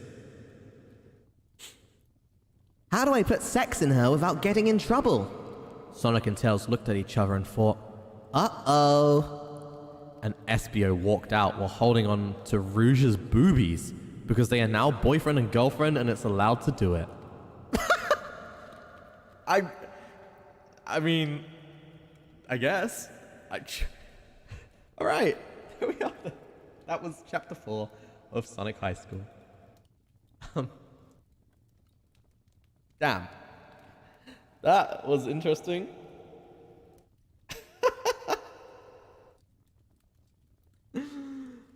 Wow. That was very interesting. Holy shit. Can't wait for chapter 6. Why? Does something weird happen in chapter? I'm gonna skip forward to chapter 6 and see what it says. I'm gonna skim and read it.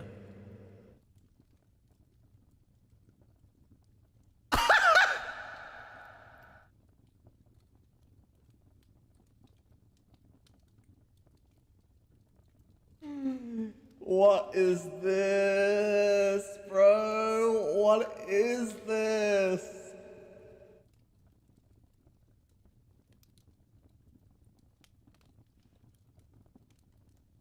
Okay.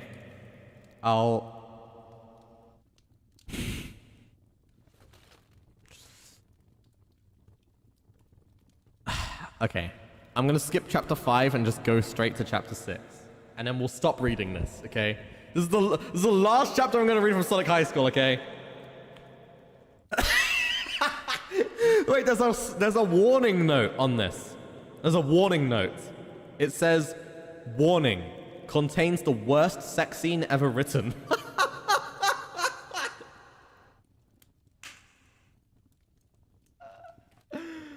Oh boy. All right, here we go. It's about to get spicy.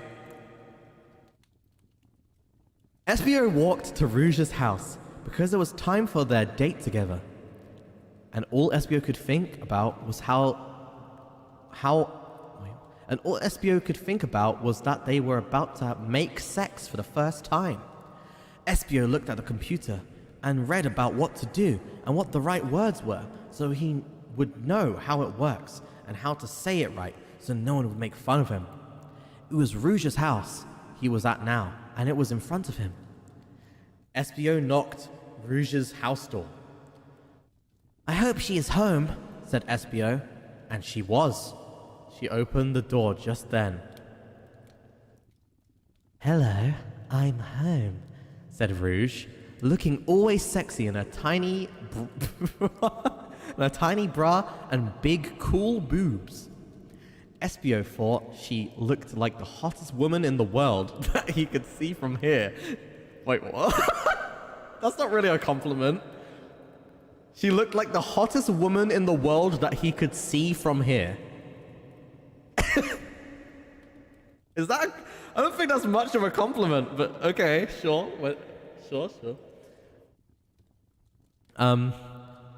"Where are you taking me on our date tonight?" whispered Rouge in a sex-filled voice. Espio had thought this one over on the way over, so that he could say it right the first time and get her to do what he wanted. That's sex. "Well," said Espio, "just let me put on this science hat and we will begin sex."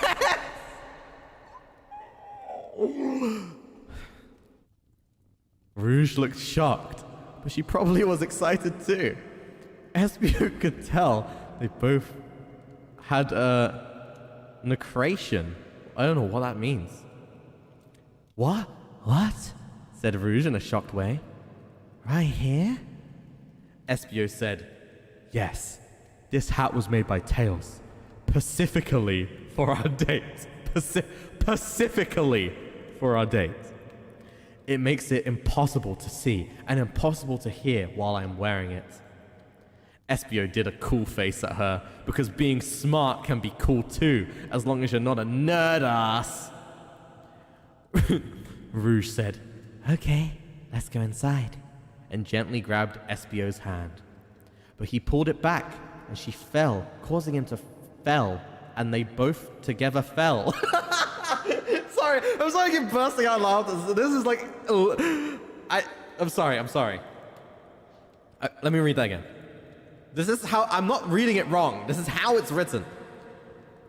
But he pulled back, and she fell, causing him to fell, and they both together fell onto the grass where they rolled around into it until they were about in the middle of Rouge's house, his front lawn, so there was plenty of room around for them activities. Oh, around for them, for activities. Okay. Jesus Christ. Rouge said... Wait, no. I just read that. "No," said Espio. "I want to make sex in you right here." And Espio put on the invisibility hat so nobody could see or hear them, and a whole new world of possibilities were optioned to them. So they could do sex in whatever way they wanted. And it was time to start sex now.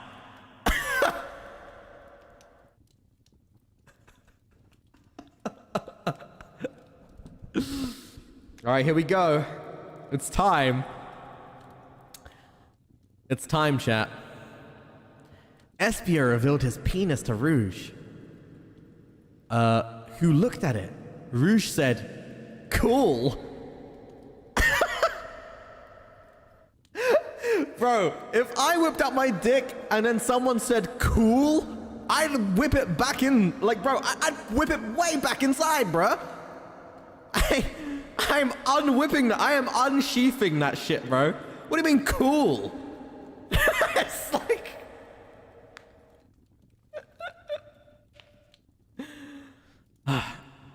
Rouge said cool and took out her vagina. I don't think I've ever heard anyone say they took out their vagina. Espio's penis was really big from looking at Rouge like when he was in church. What? And it's so boring, but I'm sorry I keep pausing, but every time, dude, this is actually insane. How did this person think of this shit? Hold on. Espio's penis was really big from looking at Rouge, like when he is in church and it's so boring, but you just get a boner anyway. Rouge's vagina looked like a surprised ghost.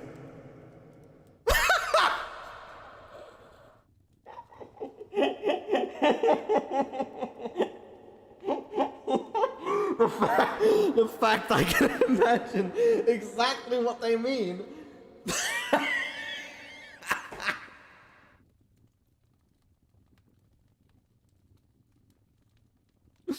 Oh my god. Okay. Sorry. Okay, I'm gonna stop pausing. I'm sorry. I'm just getting so shocked by the shit that's written right now. I'm sorry. Okay. Rouge's vagina looked like a surprised ghost. Espio's penis approached Rouge like a plane flying down at the airport, but instead of it being full of businessmen, it was full of Espio's creamy Italian salad dressing. Here it comes, cried Espio, ramming his mauve Avenger into Rouge's vagina spot. Rouge screamed sex noises, and Espio messed around with her boobs and face like she was the X-Men arcade game. Espio slapped his big, awesome penis from side to side in her vagina, like a hot dog windshield wiper, and Rouge was ripping grass from the lawn. Then, Espio used his tail to flip her over. He can do this. And put his penis into her butt. He moved his penis in circles in her butthole, like he was building a golf course and digging out the back. 9. What? Rouge was flapping her bat wings like an idiot, and not flying, because Espio was holding onto her ass cheeks and pressing into them with his fingers, and leaving marks that looked like it said, wow, and combined with the spot where her butthole is. And that is what she felt because Espio seemed to be a sex professional. Now that they were doing sex, they put their penis and vagina and balls away, and Espio took off the invisibility hat. And it was like nothing ever happened, but they both know it did because they were there for it. Bye-bye, said Espio, and Espio walked off her property and away to his house and did the rest of his things until school happened the next day. Wow. That was one hell of a chapter. Holy shit. What the fuck? That was one hell of a chapter. Oh my god. The warning did not lie. Oh yeah, what was the warning again? Contains the worst sex scene ever written. Oh yeah. You're right. The warning did not lie, chat. The warning did not lie. Oh my god. I need to pee. I need to pee really bad because I've been drinking so much. Hold on. It's peeing time. I should mute my mic so you guys don't hear it.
Okay.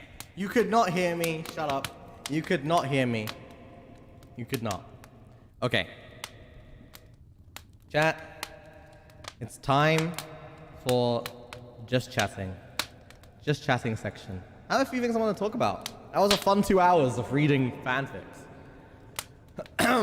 Also, Midora, thank you so much. Lost track of time. I'm trying to fix my sleep cycle. Hey, thank you. Arnie, thank you as well.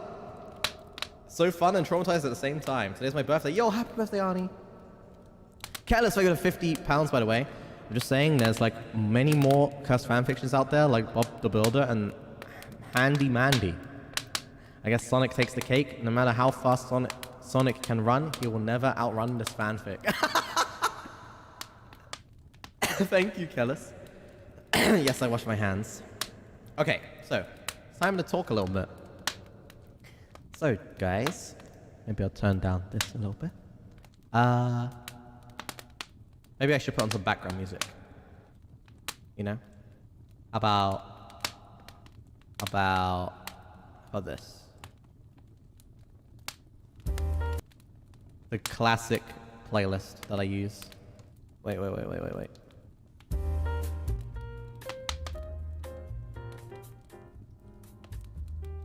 Okay. So, turn off reverb, should I? Or should I keep it for ambience? I can just turn it down a little bit. So. Turn on the campfire sound. Okay. I'll turn it off then. Like this. Hello. Okay. So.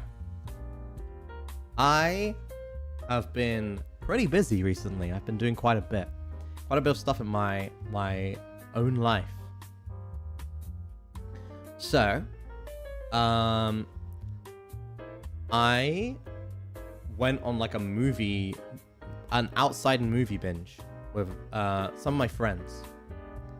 I've been like connecting with some friends more recently because, I mean, I'm literally graduating, so you know, I have more time to think about like connecting with my friends, right? So I've been connecting a little bit more with my friends, and don't say the G word. Graduation.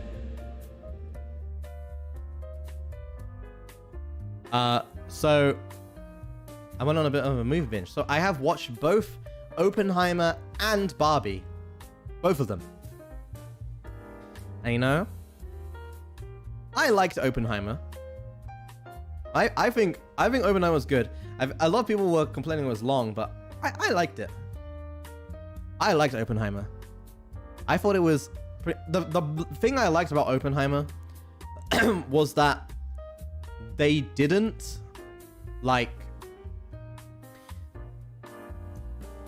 just show, like, it could have easily just been like America propaganda. You know what I mean? They could have easily just done that.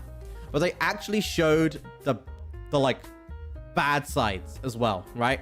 They didn't just show it one-sided. They showed both sides of the story, which I really appreciate. Because they could have easily just made it like, yo, whatever, right?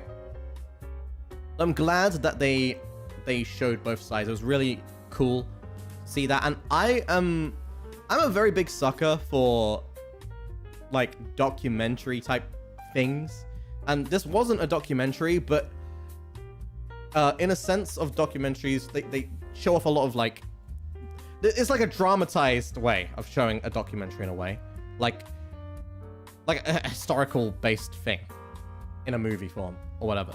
Because the thing is, I've always heard about the story of like Oppenheimer and all that, but I never cared enough to listen or look into it, right? So I thought the movie was like really good for the sake that it educated me on a lot of stuff that I wanted to learn about, but just didn't care enough to educate myself about. It's really cool. Really, really cool. Really nice. I watched it in IMAX, which is like, if you don't know what an IMAX theater is, it's like the whole cinema is like a massive screen or whatever. Like, instead of just a screen. It's like the whole wall is a screen in front of you. Like the whole wall in front is a massive screen that curves. That was the first time I've ever been to an IMAX, actually. The first time ever. They have subtitles? No. Movies don't normally have subtitles. Unless you're like watching an English movie in like another country that isn't like English speaking first language. Then they normally have subtitles. But that was my first IMAX. And honestly, I would say IMAX is okay. I think IMAX is good if your movie warrants having it, right? Like if your movie has loads of cool particle effects and like stuff you like, visual eye candy, then I think IMAX is really good for it. But if it's just a regular ass movie, then no. But this one did have some, so it does make sense. The 18+ scene not being cut in the UK, is that the part where she gets naked and then like she like is on top of them and sexes?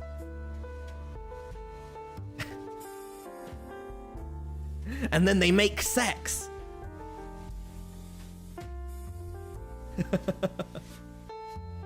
Dan's game spoilers.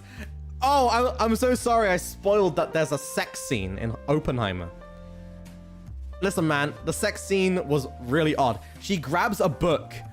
She grabs a book off of his shelf and is like, read this book to me. Translate this book to me that's in another language. And he's like, okay. And then he starts like reading the book while they're having sex. And it's like, what? And it's not like it's a sexy book.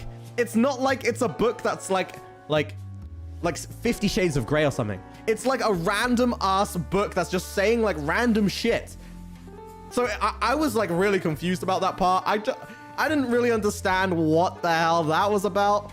But like, no, I'm not joking. It's serious. It was in there. I don't know what the hell that part was about, but I just ignore that. She's into smart men. Okay, I guess. Fair enough. I guess, fair enough. Ethan, thank you so much. My first super, I just wanted to say, I'm watching you for a while, and I wish you the best after graduation. You deserve the world. Thank you. Womp, thank you as well. Storyteller of the Year award goes to you. Thank you. Mew Mew, thank you as well. Oh, Chloe, thank you. And Mrs. In my birthday, thank you for accompanying me these days. Wish you a great graduation. Thank you. Thank you, thank you. Oh my god, dude. I just had like shivers. For some reason, I thought that I had something to do today. Like, oh my god. Dude, my heart just dropped. I thought that I have my convention today. And I was like, wait, am I missing my convention? I just had like a fucking heart drop, but I don't. Holy shit. Oh my god, my heart. Why? Why did my brain think that it was today? Oh my god. Jesus, man. My heart. Okay. Jesus fucking Christ. Yeah, it's 31st, right? Yeah. Oh, okay. Oh shit. Also, Kellis, thank you for the red super. You said my name wrong. It's fine. It's cool. I'm happy you get to do more things like watching movies and seeing friends. I've always wanted to do this, but I couldn't until now. I mean this much. I couldn't until now. I mean this much. Oh, thank you so much. I'm sorry I said your name wrong. Kelis? Kelis. Name is Kelis. I don't know. But yeah, I watched Oppenheimer. It's pretty good. I watched Barbie as well.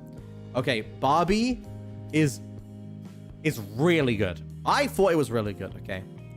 I thought it was really, really nice. I don't know what the general public thought of it. Let's have a look. Have a look then. Yeah, okay. 7.5 and an 89 on Rotten Tomatoes. Yeah, I'd agree. It's a pretty solid movie. Pretty solid. So, Barbie is not what I thought it would be. It's not at all what I thought it would be. I went in and I thought it was going to be a very kid-oriented movie. It is not a kid-oriented movie. It really is not. Like, the jokes they make, the language they use. I mean, they swore in it like a few times, you know. It's not a kids movie. It's really not. And it's not even just that. It actually has something to say. The Barbie movie has something to say, which I did not think would happen at all. I didn't think that it would have something to say. So basically, now I know this is going to sound really boring and make you roll your eyes and go, oh, God. But they had a point about, like, if you don't want to listen to spoilers, please pause the audio. But if you do, then please keep listening. Yeah, listen. If you don't want to listen to spoilers, then mute. Okay, spoiler alert. So the movie starts off with, like, the kids, very kid-like, right? It's very kid-like. And child movie-esque. And I was just like, ugh, God, it's gonna be like this. But then Barbie is like, you ever think about death? Or whatever. And then everyone, like, looks at her and is like weirded out or whatever. And then basically the whole movie changes from there. And it starts going, like, way more in depth to things. And this is gonna sound boring, but it did talk about, like feminism and other shit like that. I know a lot of people find that boring or whatever. Trust me, it was not boring. It was not, because it went into good details about things. It basically, it compared, like the idea of Barbie to the real life, right? And because of that, I would think there wasn't much connection at first thought, but there actually is. And it's not just Barbie. They also did for Ken, right? Basically, the whole point of it by the end was Barbie learned that she doesn't have to be Barbie. She doesn't have to be this, like, perfect girl or whatever. She can be whatever she wants to be, right? Like, she can be, she doesn't have to be like this idea, the Barbie idea. She doesn't have to be. And it's showing, like, women can be independent, right? Because the whole Barbie universe is more like women can do whatever they want or whatever, but then the real life is like, it looked like she can't do whatever she wants. But then in the end, she is being independent and she's picking what she wants to do in life and showing her path. So that's hers. And then for Ken, it's the same, but also the opposite. So Ken, for his whole life, he just wants to be... He didn't know what he wanted to be, right? And he realized to accept himself as just being Ken, which is himself. And he doesn't have to be manly. He doesn't have to... When he went to the human world, he realized that everyone is, like, manly and stuff, and he looked up to it. Because, like, a lot of, like, society is run by, like, men or whatever, or, like, his first impressions, he saw, like, a man getting out of a big car. He saw, like a businessman, you know, with, like, a female assistant or something. And then his initial impression was, well, I guess men, like, rule the world in this world, right? That was his impression. And so he went back and he started having those thoughts. But then by the end, he realized that, like, he doesn't want to be like that, right? He doesn't want to be, you know, a manly man. He just wants to be himself. And then he learns that himself is enough. Like, he's Kenuff. Yeah, he even has a hoodie that says, like, I am Kenuff, right? And he learns, and all the male characters basically learn that, well, you don't have to be the breadwinner of the family. You don't have to be, like, a strong, independent man like society portrays you to have to be, right? The whole way of thinking is basically women aren't supposed to be independent, and then men are supposed to be independent and the people who get all the money and are supposed to work to death and all that shit, right? And women are supposed to just stay at home and be pretty. That was the message, right? That of, like, what society is supposed to be, like, it looks like, right? And then the movie is just saying, well, Barbie doesn't want to be like that and she wants to be independent. So she's shown women can be independent. And then Ken doesn't want to be a fucking independent person going through and doing like all this manly job shit stereotypically. And he just wants to be enough. So then he decides that he realizes that he is enough and just bees himself. He had, the thing is, there was a whole like dance routine and stuff as well. Like a whole, and I'm going to say this, I'm pretty sure that whole dance routine shit was heavily inspired by Yakuza. I swear it had to be. It had to be. It had to be inspired by Yakuza because like, bro, what?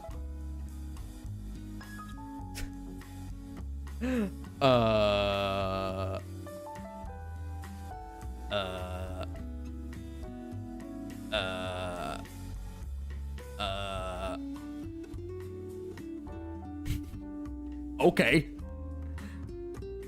Well then. Okay then. The fireplace has been eliminated.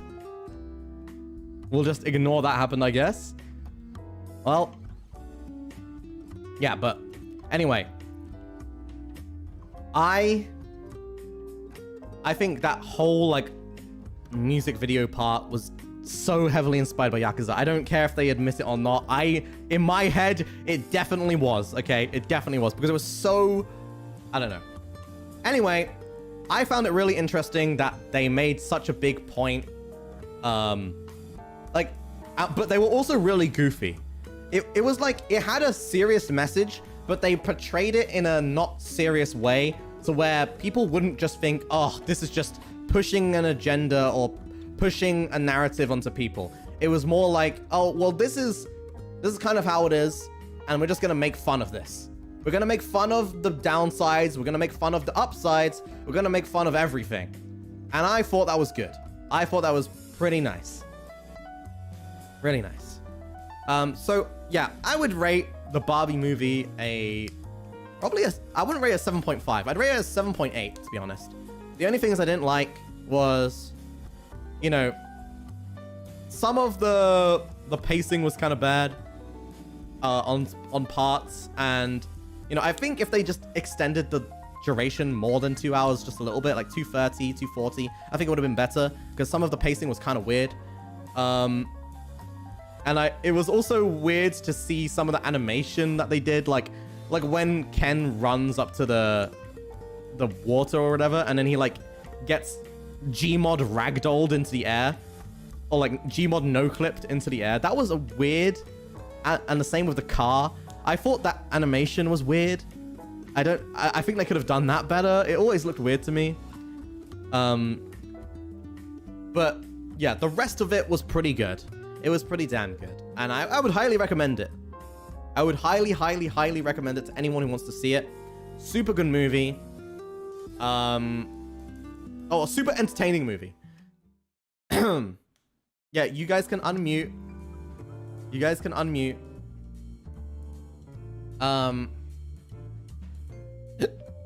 Oh my god. Yes, you guys can unmute now.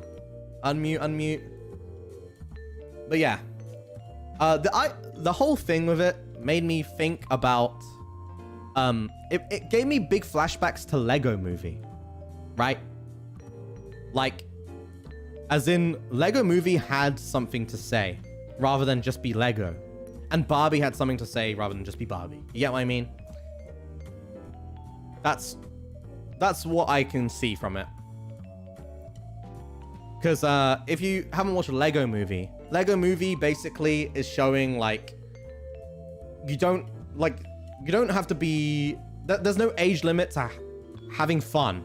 There's no age limit to being happy and having fun and doing what you like or enjoy and spending it with others. And you don't have to be serious with your fun either. You can have fun with everyone.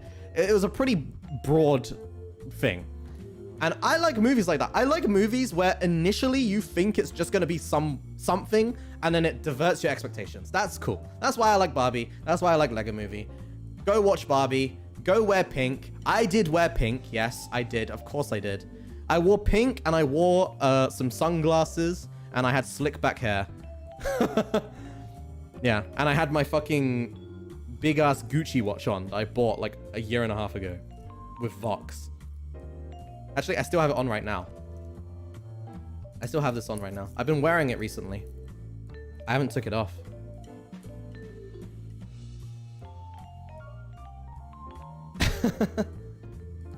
This is one of the only branded things I've ever bought, and I bought it with Vox when we were in London.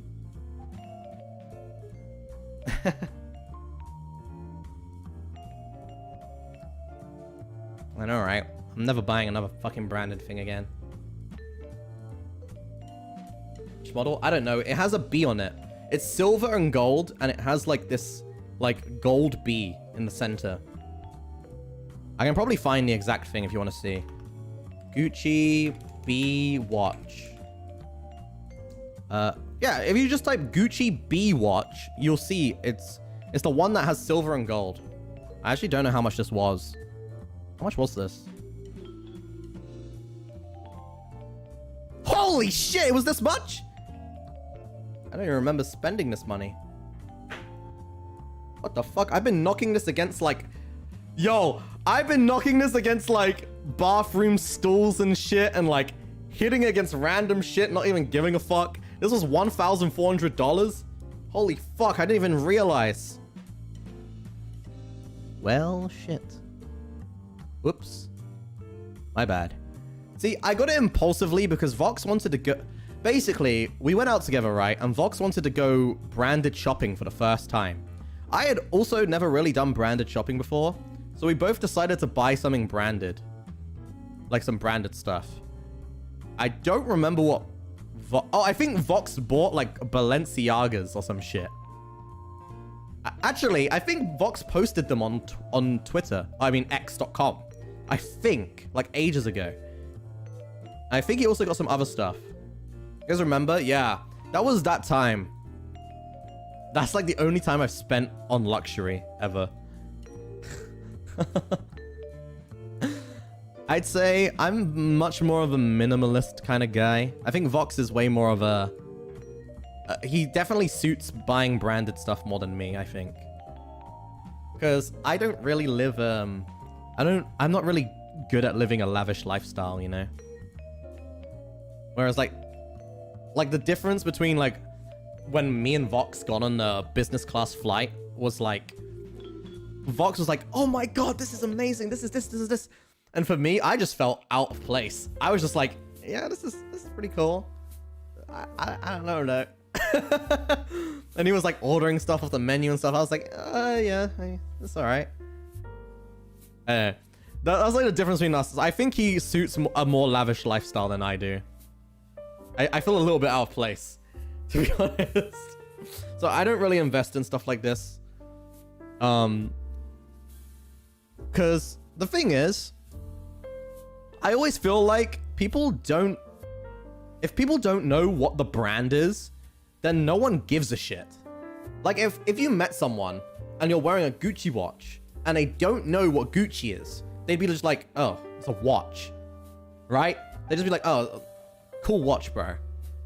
But then if someone does know what Gucci is, they're like, oh my god, you have a Gucci watch? Yo, Gucci watch, that's cool, man. You know? That's how I've always felt about branded stuff. That's why I don't buy it. That's why I just buy everything of fucking like Uniqlo. I just buy like Uniqlo, H&M, fucking like all that shit. I don't buy like this shit, but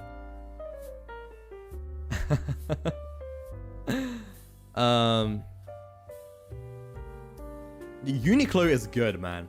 Uniqlo is really good. If you want essentials, go to Uniqlo. They have like so much good stuff, man. So much good stuff. Yeah.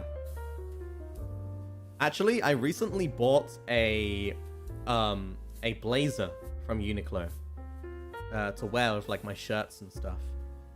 Because apparently blazers look good with my body type. So I don't know if you saw the tweet, but basically I am going to be I'm getting a suit tailored for me, right? It's getting tailored and it's getting made from scratch. Everything's being made from scratch. So I had my measurements done, and they told me that my body type is a trapezoid, which means my upper torso is slightly wider than my waist, right? Now, that does not mean I have a amazing, skinny, huggable waist. No, it just means it's slightly. The ones that are like really skinny waist is, I think, triangle or reverse triangle. One of them, I forget which one it is. Triangle or reverse triangle. One of them has like a really tight waist, but mine's not. It's not a tight waist. It's just slightly more shorter than my upper torso. So it gives me this look of like a rugby guy. Like, you know, like rugby players, they have like a big upper torso, but then they still have a big, like a wide lower body. You know? Hold on. Let me make sure this playlist is playing properly. Okay. It's basically like that, right? So that's my body type, right? And dude, dressing for a trapezoid body type has been the most annoying thing ever. Because when you type in trapezoid body shape, right? It says this. You're a trapezoid if you have wide shoulders with a slightly narrower waist and hips. If you're pretty fit and healthy, you're likely to be a trapezoid. You probably don't have trouble finding clothes that fit you since you have balanced proportions. Wait, where is it? Where is it? So it says, luckily for trapezoids, their body shape does most of the work for them, making them one of the easiest silhouettes to dress. So every time I look at how to dress for my body shape, all of these like rectangle, triangle, oval, they all say, oh, you should wear this and you should wear this. When you look at trapezoid, it always says, yeah, you know, they can wear anything. It's like, bro, I'm asking you what the fuck, like, options to wear. I need to know more than just anything. Do you know how fucking vague that is? Do you know how vague that is, man? I want opinions. I want, like, give me something to wear. You can't just say, oh yeah, they're the easiest silhouettes to dress. They just wear anything. Like, no, man. Give me some specifics. So, basically, apparently this body type is the ideal male body type, which is surprising to me because I don't think my body is at all the thing. What did it say? It said it somewhere here. I remember seeing it. Maybe trapezoid shape. I'll find it. I can't remember exactly what I was reading, but there was like an article thing about it, and it was like, trapezoid is seen as the most ideal, like, male body type, especially for fashion, because that's what it means, that most clothes fit on them nice, whatever. Anyway, I don't feel that way, but they can feel however they want about trapezoids. But the point is, when I was getting measured and stuff for my suit, he told me I was a trapezoid, and he said that luckily for me, suits look good on me and blazers look good on me, but try to avoid oversized clothing, right? Because if you wear oversized clothing, it hides your proportions of your body, right? Of course, you can still wear them. Of course, right? Of course you can still wear oversized clothing. I'm not saying that. Like, I'm still gonna wear some. But they're saying if you want to really show off your body, the best way to do it is to wear stuff that hugs the sides of, like, your waist, so people can see the difference between, like, your upper torso and your waist, like, the shape, and stuff that hug, like, your shoulders and your, like, biceps and shit, right? Like, that is what you want to do if you want to show off your body. So he showed me some examples, and I actually looked pretty good. I for some reason, it made me look really ripped, and I don't know why.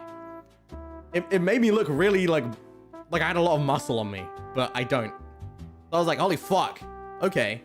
So today I bought a blazer. Or not today, yesterday.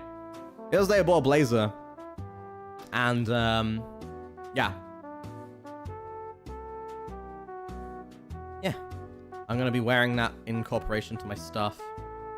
and trying to redo my wardrobe a little bit, you know?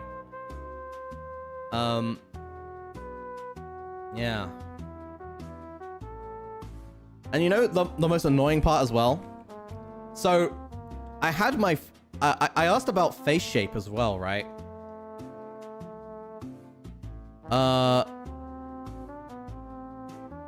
So, my face shape, according to the person, is an oval face shape, right? An oval. So, here's the worst part about this, again, right? Here's the worst part. Apparently, oval face shapes are... So I want to get a haircut, right? I want to get a haircut, and I wanted to know what suits an oval face shape. And they said...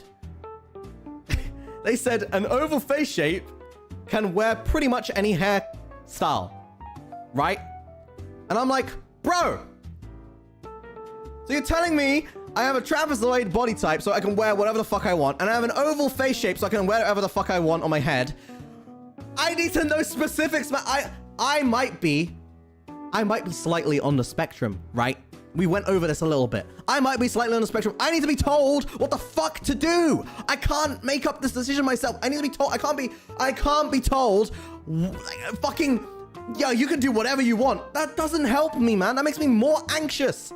I'm like, bro, give me ideas. Give me fucking ideas. Because I don't know what the fuck I'm doing. And so I kind of flipped out a little bit. I was like, bro, I don't know what to do then. And he's just like, you should be happy because these are two of the most ideal shapes for your body. I was like, but even if they're ideal, I don't know what the fuck to do with it to make it look good. Oh, that makes me sad. I'm not the perfect man, trust me. I need to lose quite a lot more weight to... The thing is, if I lost a lot of weight, then apparently I would look pretty Giga Chad-like. So that I've actually been I've been doing 10,000 steps a day. Today I did 11,000 steps already. My legs are getting kind of crazy.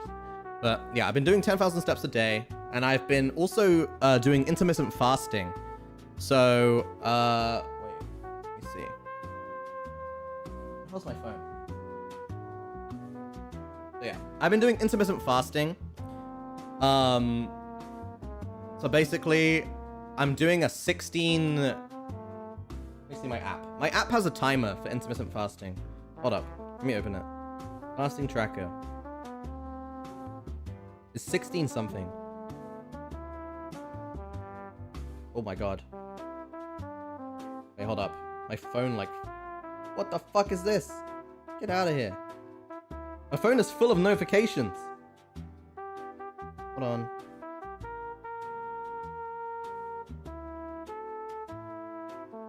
Wait. Hold on. I'm trying to clear all of this shit. Okay. So, I'm doing a 16-8. Yeah, 16-8 split, right? So if you don't know what that means... Yo, Folga, thank you so much for the raid. Holy shit. Thank you. Thank you so much. Thank you. Hey, yo. Welcome, everyone. Sorry, I'm just talking about lifestyle shit. Boring shit. But, yeah, I'm on a 16-8 split. Fasting is actually not as bad as I thought it was going to be. But maybe that's because I'm not doing something that intense. There are more intense ones. Apparently, the 18... What are the other plans? Wait, plan. Look at this app again. Yeah, so I'm doing 16-8. There was like an 18 something. I don't remember. I don't know. I guess it would be 18-6, whatever.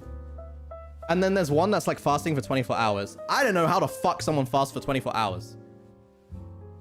But I'm doing 16-8 right now, and it feels okay. So yeah, I'm doing fasting and I'm walking 10,000 steps a day, trying to. And I don't know, man. I just want to lose weight already.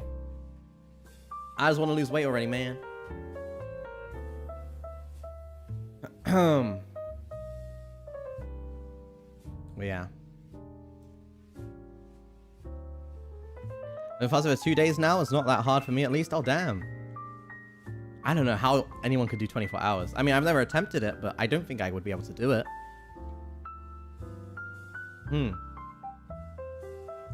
But yeah, maybe over time I can try. You know?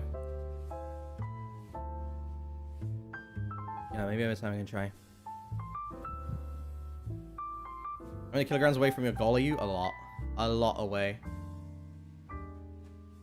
Like, man, to be real, I've had like very, very bad body dysmorphia for like pretty much the whole time I've been in this company. And like, you know, I've been really trying to work at myself to try and get better, I suppose. You know, I'm not really satisfied with the way I am right now. It's still after all this time. So, I'm still trying to work on myself, and hopefully I can be happier, you know? Yeah. Yeah. I used to do pretty extreme things because of the body dysmorphia, but now this like fasting and stuff is pretty tame. Everything I'm doing right now is pretty tame. I'm eating enough. I'm eating the right things. I'm not pushing myself too hard, and you know, it's been working so far. Actually, so far, I've lost 6 kilograms, I think. If I'm counting right. Yeah, 6 kilograms. So, that's pretty nice. It's okay. I kind of wish it was like 16 kilograms or something, but you know, it's progress, right? It's progress. Yeah, I don't know. Thank you guys. I'm glad you're proud. I'm glad.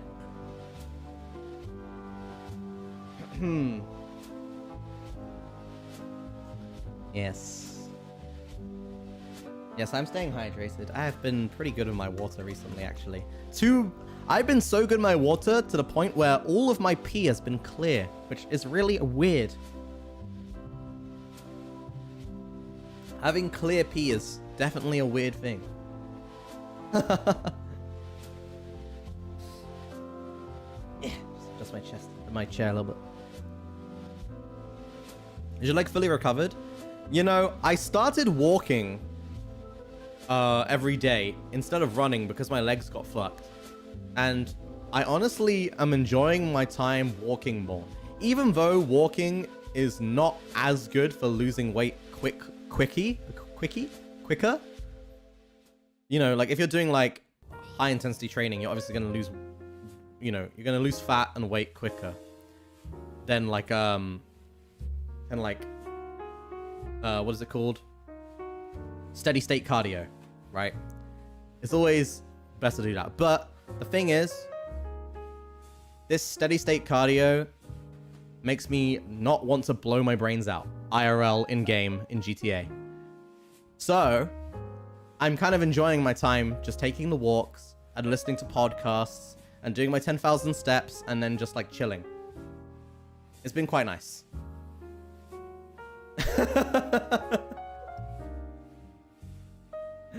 Even though it's a lot slower, it's been quite nice. That's kind of what I'm doing now.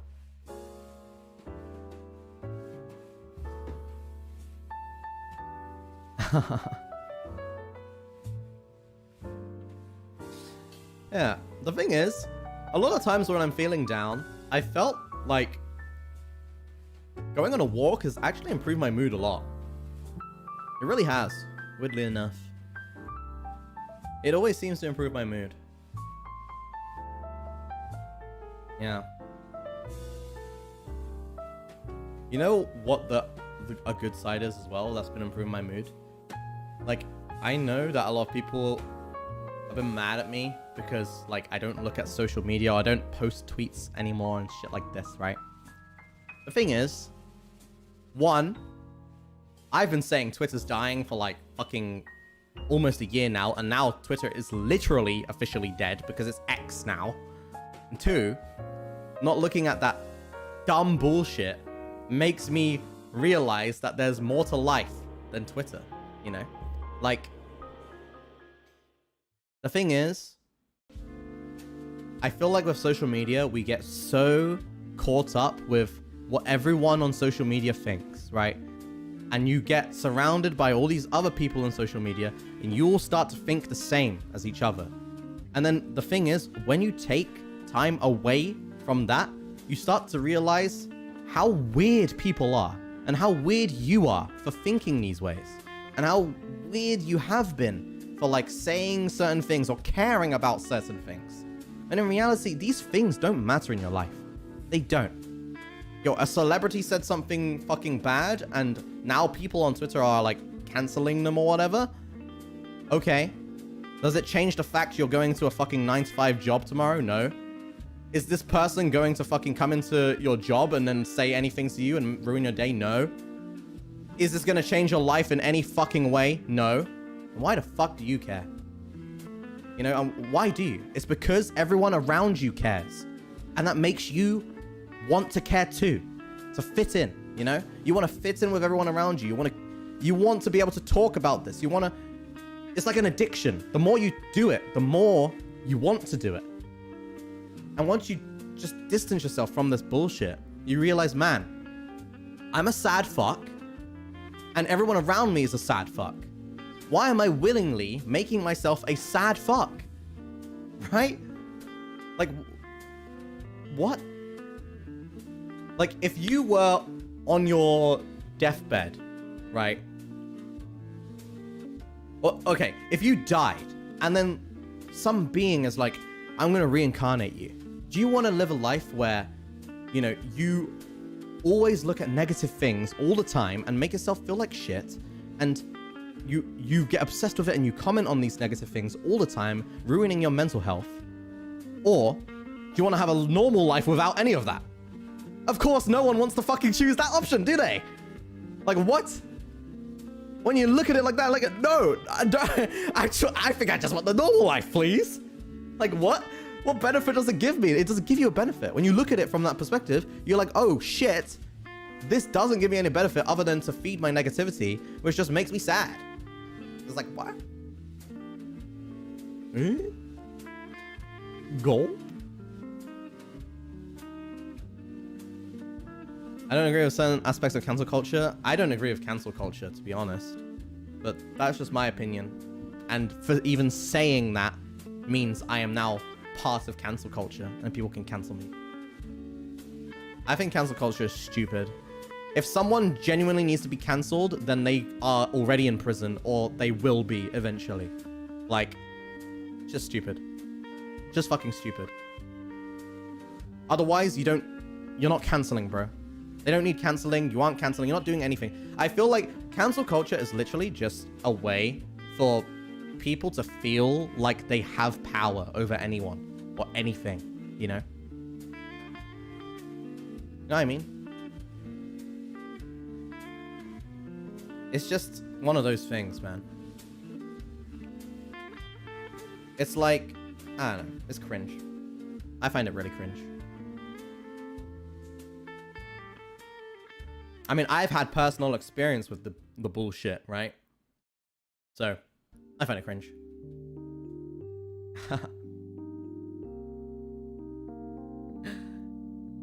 But yeah. Someone says something that goes against them and then you're cancelled. Yeah, pretty much. That's what it is, though. Guys, listen. I don't know how to say this. I've seen a lot of this in chat. Listen. I want to make this clear. How do I make this?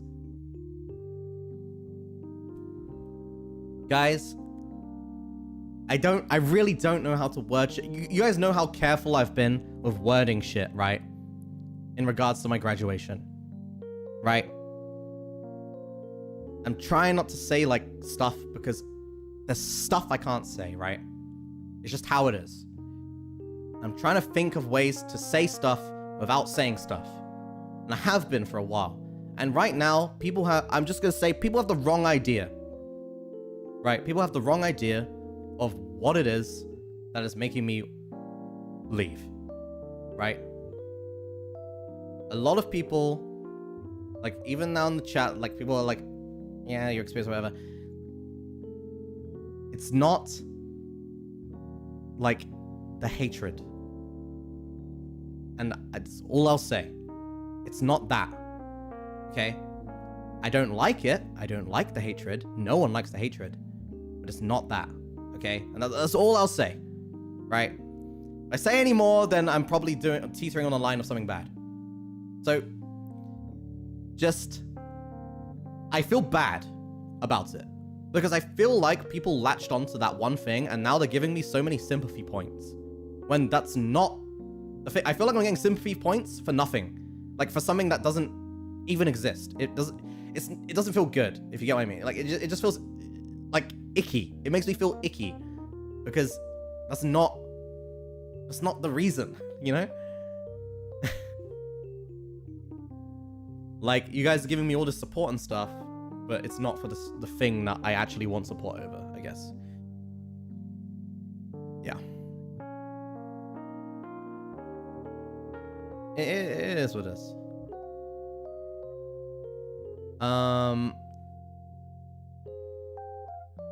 You can ignore the hate, but other things not so much. Well, I didn't ignore hate. I like making fun of hate. I've always liked making fun of hate. It makes me feel better about my life. But the hate isn't what it is. It isn't the reason. There's more to it. There's so much more, man. And I feel like that's what it's been painted as, but it's not that, man. Although, I feel like not many people looked at my lyrics to the song. I wrote that song, like, fucking almost a year ago now, right? I wrote the lyrics to that song almost a year ago. And, not many people talk about the lyrics. They just say, oh my god, good song in the comments. No one's really said anything about the actual lyrics. So if you actually look at the lyrics, there's a pretty big part of my mindset, pretty much a long time coming, in which I said,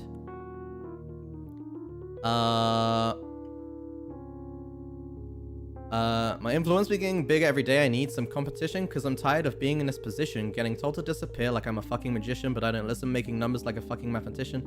You need nothing with your life for years is fucking tradition. So that part is whatever. That's just like, he's just saying shit about hate, whatever. But it's the part after that where it literally, like, I don't know why. I guess no one's really read the lyrics or whatever, because no one's really saying it in the comments of the video. They're just saying like, oh, good song. But this was written a long time ago, and it really showed my mental state and a big reason for why I want to leave, right? Like, it says, I'll be over in this corner going fucking insane, in my room alone, writing these words inside my brain, the only outlet that I have since I rose to fame. When I'm sitting in my home, it doesn't feel the same. I need eyes on me now that I need constant attention. How the fuck can I live life when I'm not looking at mentions, as in like Twitter mentions? Going crazy looking at my stats for viewer retention, which is a YouTube stat. I'm here stuck at my desk like I'm at detention. Like I'm stuck here doing this job like I'm at detention. Because detention, no one has fun in detention. That whole part was written like a long ass time ago. And it really shows more so the mental state I have and more reasonings towards why I want to leave. I you know, people only latch onto the first part of that and think that's like the be all end all, but it's not. Look at the second part, bro. You know? That's how I've kind of been feeling, you know?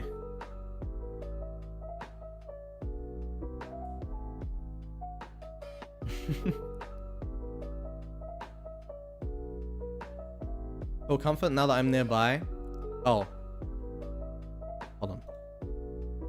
For comfort now that I'm nearby. Yeah. So all of that part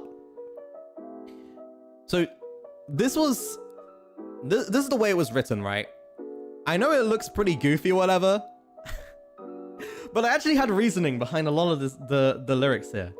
And this is like cringe. I know my lyrics are cringe. I get it. I'm cringe, whatever. But I did actually have meaning. Basically, the thought process behind this was make the intro goofy and the chorus goofy, as in like make it more unrelated to my real self and make it more related to like what people think I am. So if you look at the lyrics, the intro is, I want to feel your heat against my skin, the feelings I've been trying to hold in, I want you, please just let me in, I want you, baby, just let me in. I don't say that shit on stream normally, but that's what people want me to say. People like that. People like the idea that I would do that, right? That's why in these parts, I'm writing it as if it's the perspective of the viewers seeing me, right? And the rap parts are my real self. The parts that I feel behind the screen. So every singing part is like the way I portray myself, or the way people want me to be portrayed, and all the rapping parts, for the most part, apart from the first part of rap part, is like how I actually feel about stuff. That's why, you know, on the chorus it says, like, now can you feel my heart, detect my love? Something you don't know you miss, love. How many words before you detect my love? You know that I love you. Only one option to choose. So, you know that I love you. You guys know I don't really say I love you, really, anymore. I used to say it, but I feel weird when I say it. But again, this is like a way of portraying the way that people want me to be. People want me to say I love you all the time. They want to say that, like, I love you back. When people say I love you in super chats and shit, they want me to say I love you back, but I don't say it because it makes me feel a little weird, right? It makes me feel like I'm feeding into something. So that's why this part of the song is, which is the chorus, is like showing the way that people portray me, or I portray myself to them somehow. I don't know.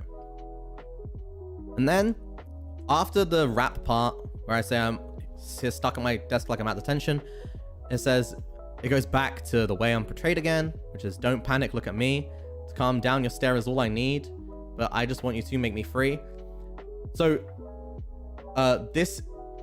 that part was around the idea that like people see VTubers and me, even if I don't like cater towards it, as a way to calm down, as a way of like a therapist in a way. Like, you guys, not you guys, but a lot of people want me to be the person they can go to relieve like all their mental problems and stress, right? They want me to be like, don't panic, look at me. You know, don't panic, look at me. They want me to be like that. They want me to say that. They want me to be their guidance. They want me to be, you know, whatever, right? You get what I mean? And then I'll try to match your pace. You won't forget my taste. So can't I end the night in your embrace? Of course, I don't say stuff like that, but of course this is showing the character again. And then, now can you feel my heart, detect my love? You know you just can't get enough, la la li love. Again, if that's in relation to the character, you know, of what people see my character as, portrayed as, these people just can't get enough, right? They can't get enough of my quote-unquote love, which I don't even really give. Baby, I caught your bluff, detect my love. I know that you love me, only one when I see.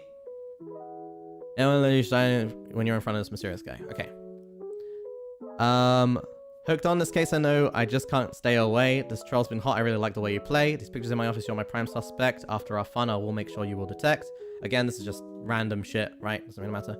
But then I go back to rapping, which means it's my real self. If I'm rapping, it means like my inner self, the person behind the screen. And it says, gonna want to take a moment just to look a little deeper. You're the one that's gonna save me just like a goalkeeper. Playing a game, dodging bombs. It's feeling like it's Minesweeper. Can't you just realize through these bars you're a gatekeeper for my heart? So, if that it isn't really obvious what I mean by this, It's maybe look past my actual self, the person who's been singing the chorus, singing the lines and shit. Look a little deeper and you'll see, like, the only people who can really save me is you, because you make me. You make me as a streamer, right? If my community doesn't improve or gets worse, that affects me, right? If the community improves and becomes perfect, then that changes me. It makes me feel perfect. If there's so much, like, whatever, you get what I'm trying to say, right? So that's why I say you're the one that's gonna save me, just like a goalkeeper. Playing a game dodging bombs, it feels like it's Minesweeper. As in, when I'm saying dodging bombs, it's like dodging controversies, because I feel like I'm always in a position where I'm like, I say one thing, it gets taken so literally because I am really bad with words, because I've always been that way. And then it just feels like I hit a massive landmine and everything explodes out of proportion. And then everyone hates me, and then it's like, fuck. Like, what the fuck do I do now? Right? And then, can you please just realize, through displeasure, a gatekeeper for my heart. So, a gatekeeper for my heart. I'm saying, you're a gatekeeper for my heart. As in, you kind of, through these things blowing up and stuff, these people act like they care about me or whatever, right? But then they do things, whenever I say something that's, like, they don't agree with, they'll, like, belittle me and make me feel like shit or whatever. But then they say that they have my, like, what was the right wording? My good intentions, I guess? Like, they say they have my good intentions by what I'm saying. For me to improve as a person, or for me to realize I'm a bad person so I can move on, or stuff like this, right? That's what I'm saying. You're a gatekeeper for my heart. Because you say you're a fan, yet you do shit like this. It's like, bro, it's really, really weird. And I know all these lyrics are cringe. I get it. I'm just explaining it. Yeah, and then pretty much that's it. You know, it goes back to singing again, and that's that. So, if you ever wanted the lyrics explained, I kind of gave it to you.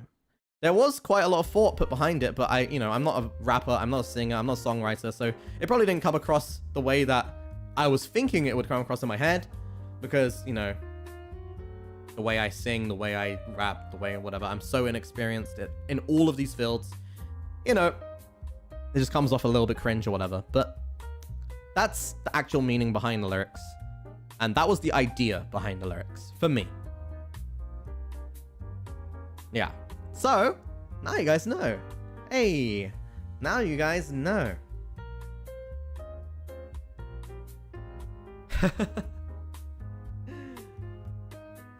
Dude, I feel like I just did one of those fucking Genius videos. You know, the ones with a yellow background? And they get the rappers to, like, explain their fucking shit lyrics or whatever. I remember when they got that, like, backpack kid guy, and it was like, I be flossing. I be flossing. God, that was fucking terrible. I hate that video. Wait, what the one with Gabby or whatever? The so what about the monster? Oh, I feel like I was just on one of those videos, man.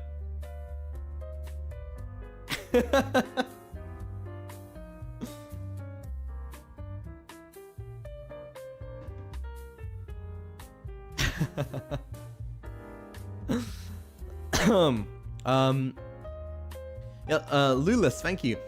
You should try to find a Kive body type consulter. They analyze your bone structure and how your flesh attaches to your bones. It helped me a lot to trust myself after much frustration. Oh, thank you. Thank you for the heart yellow super chat. Thank you. Thank you for the red super. Actually, when I checked the lyrics, suddenly my tears dropped. Also, the name of the song "Detect My Love" actually sounds like "To Take My Love." Then I cry again. Detect my love. To take my love. I guess so. I didn't mean that though. That is just like a coincidence. But thank you for the red super. Thank you. Niera, thank you. Thank you for your existence, and thank you. Tracy B, thank you as well. Hi, this is my first super chat, but I've been wanting to tell you this. We loved the songs and lyrics do tell a story, which also points to your creativity and mindset. Being an amazing Oshi and me and the mistakes love not only your content, but you as well. Oh, thank you. Peanut, thank you as well. Listening to it, I felt like that song could only come from you, especially the rap part. I understand why. Makes the song more special. Quaz, thank you. I'm curious, but are we allowed to have a listen to the raw vocals if you're comfortable with it? I mean, I don't really have them. But, I don't know. Maybe. Maybe not. It's cringe, man. I'm still very uncomfortable with my performance and all that because, you know, I've never done anything like this before. It makes me cringe. Yeah. Maybe, maybe not. We'll see. Mysta, thank you as well. Hey, Mysta, love you. Thank you so much. And Laxmi, thank you. Mysta, I'd like to thank you for making me happy for so long. I also want to tell you that you're a unique and beautiful person. Even if you think you're not, I hope you find happiness wherever you are. Thank you. Snowcay, thank you as well. They're not cringe. Thank you for sharing your thoughts with us. Hey, thanks. And Princess Shu, thank you. Just want to say I'm proud of you, Mysta. I've also gone into a healthier lifestyle, and it's encouraging to hear your progress. Oh, thanks. I hope you stick with it.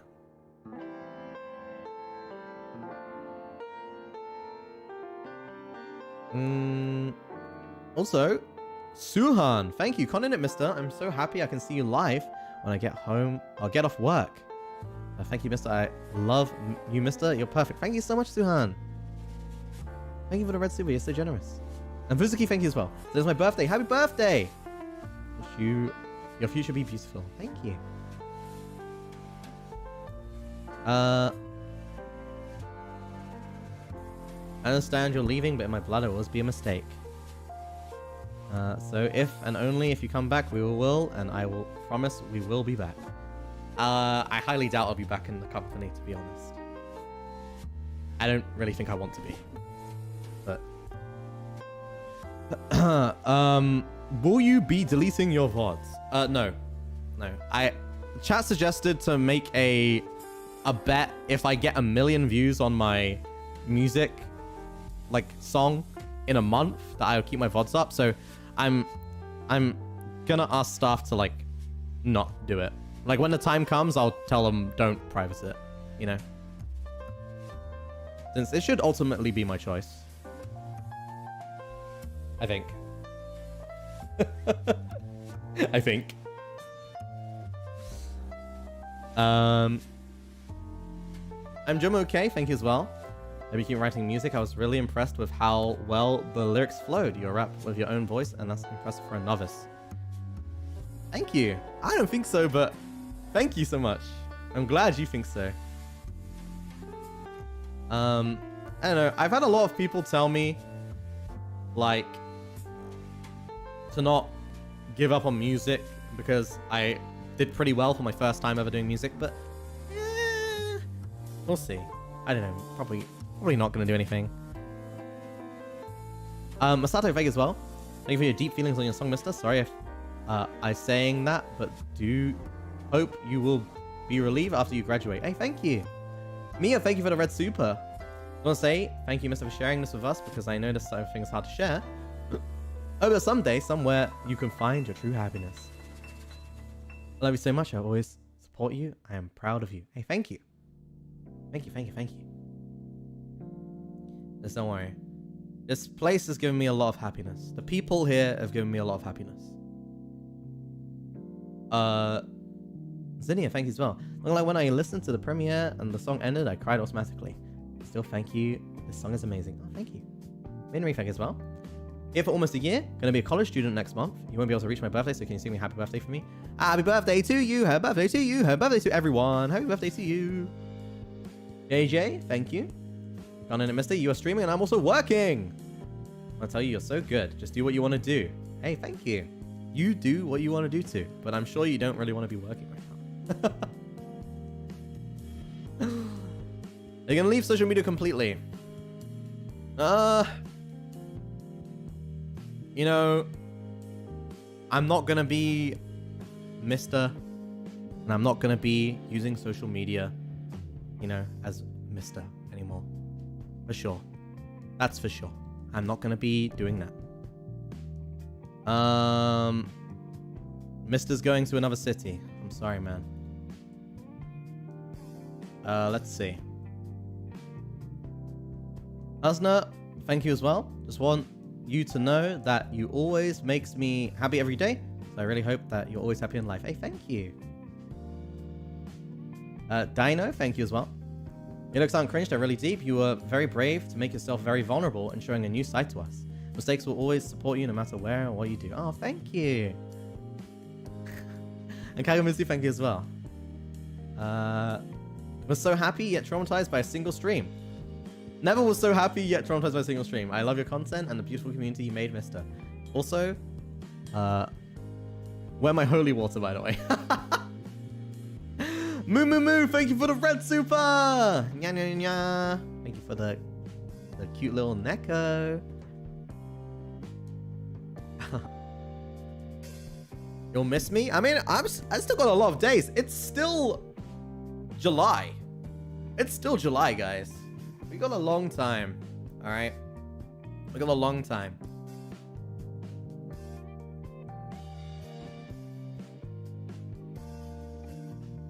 Miss, I saw your tweet where you said starting this day in 1 month, you're gonna die. Explain. Well, because I'm graduating in 1 month, bro. What? What? Did you not know? Bro? Diana, thank you. This is my first super. Next August, we'll be graduating together. Oh, me after 4 years in uni. Yo, congratulations! University sounds really tough.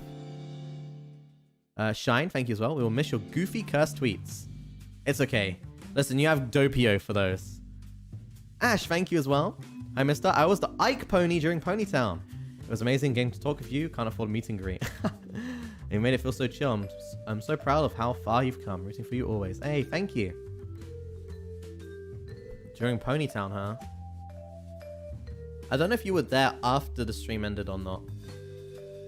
But for the people who were there, I basically said, like, I'm in a meeting right now. Well, and I was just staying there, like, lurking. Right? That meeting wasn't actually about the rehearsals or anything. That meeting was about my graduation, because it was going to be coming out like really soon. So while you guys were like sitting in there with me, that was when I was having like the final talks about graduation announcements and stuff. So for the people in Ponytown who were like sitting there with me and I said I was in a meeting, that's actually what the meeting was. Yeah, it was basically like, oh yeah, this is what we're gonna say, what you are gonna say and not say, whatever. Toby Chow, thank you so much. Rianti, thank you. This live has been a crazy ride from Shrek and Collar Thingy, which gave me huge lol, to cozy talk about your song lyrics. It's my birthday too. Great birthday present. Hey, thank you. I hope you had a really good birthday. Aidena, thank you.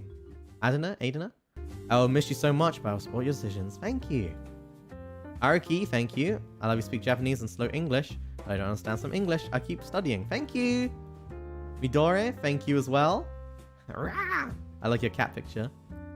Anfi, thank you. Wish you the best in life. Thanks so much. Annie, thank you for the red super. Thank you for sharing with us. All we want is for you to be happy. Hey, thanks. Well, I'm feeling a lot happier already, so.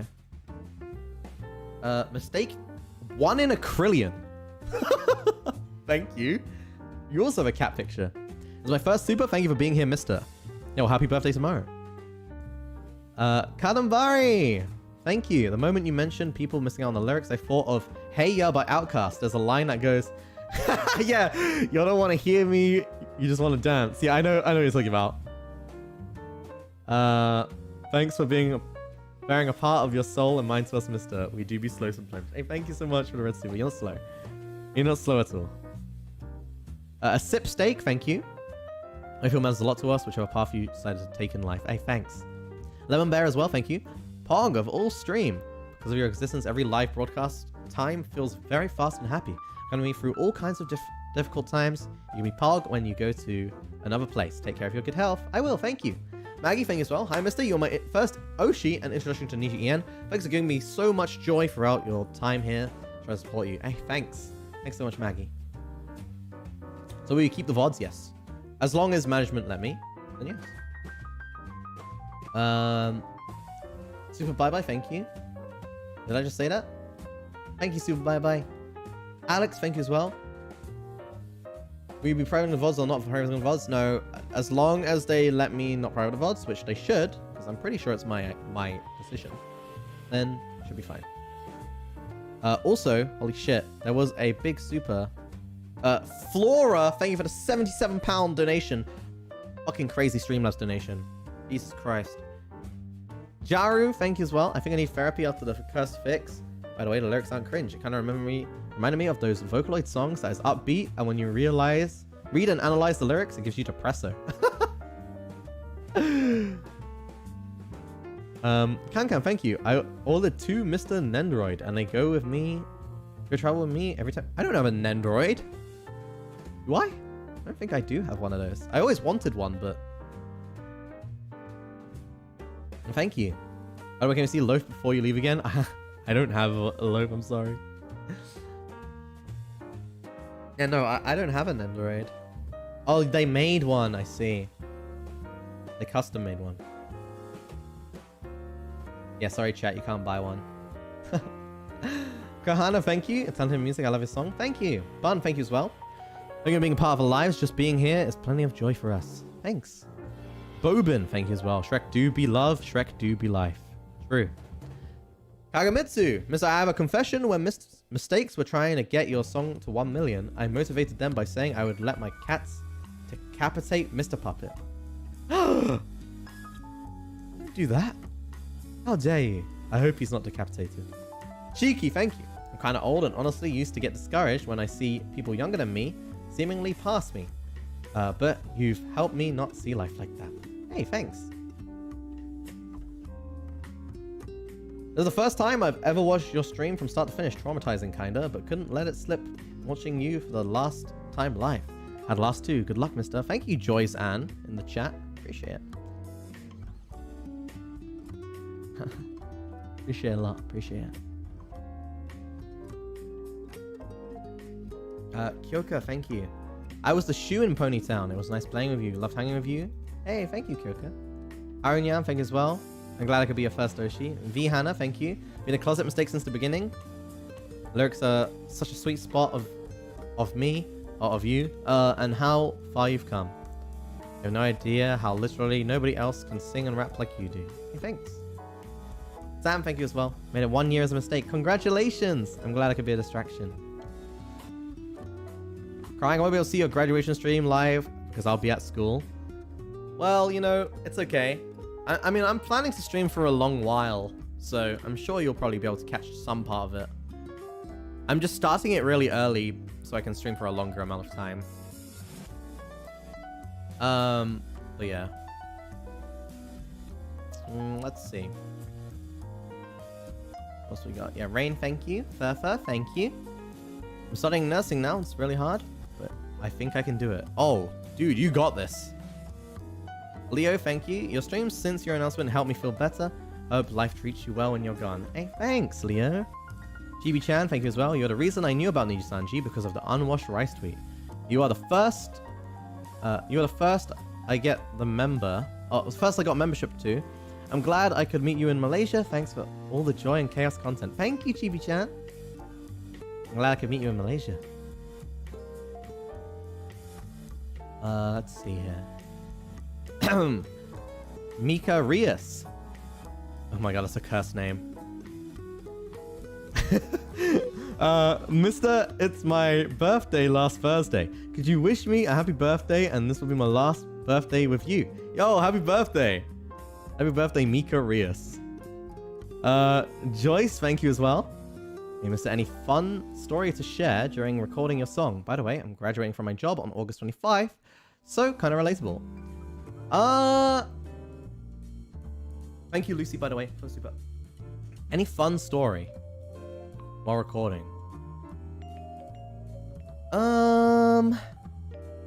Azrim, thank you as well. Thank you so much. Appreciate it. Fun story.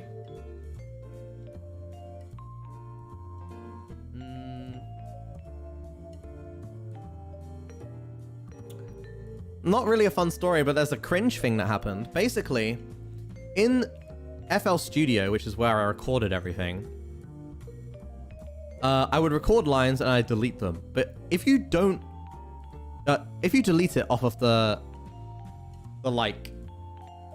place where you can like place it down, like, or whatever, it actually doesn't fully delete. It gets rid of it on the timeline, but it doesn't fully delete off the project file. And I didn't know this. So all of these little WAV files I recorded are like stuck on the project, right? And so I've never really exported a project file to a producer before. And they basically asked for the project file. And when I sent the zip, it included every single outtake or every single small recording I ever did on the entire project. And I was like, wait, shit. Because, bro, there's like ones where I'm like, like that. And I'm like, fuck. And that made me so fucking embarrassed. So embarrassed. So it's not really a funny story, but it is a story. Not really a good time either. There was so many like, my love, and like a lot of ones that are like,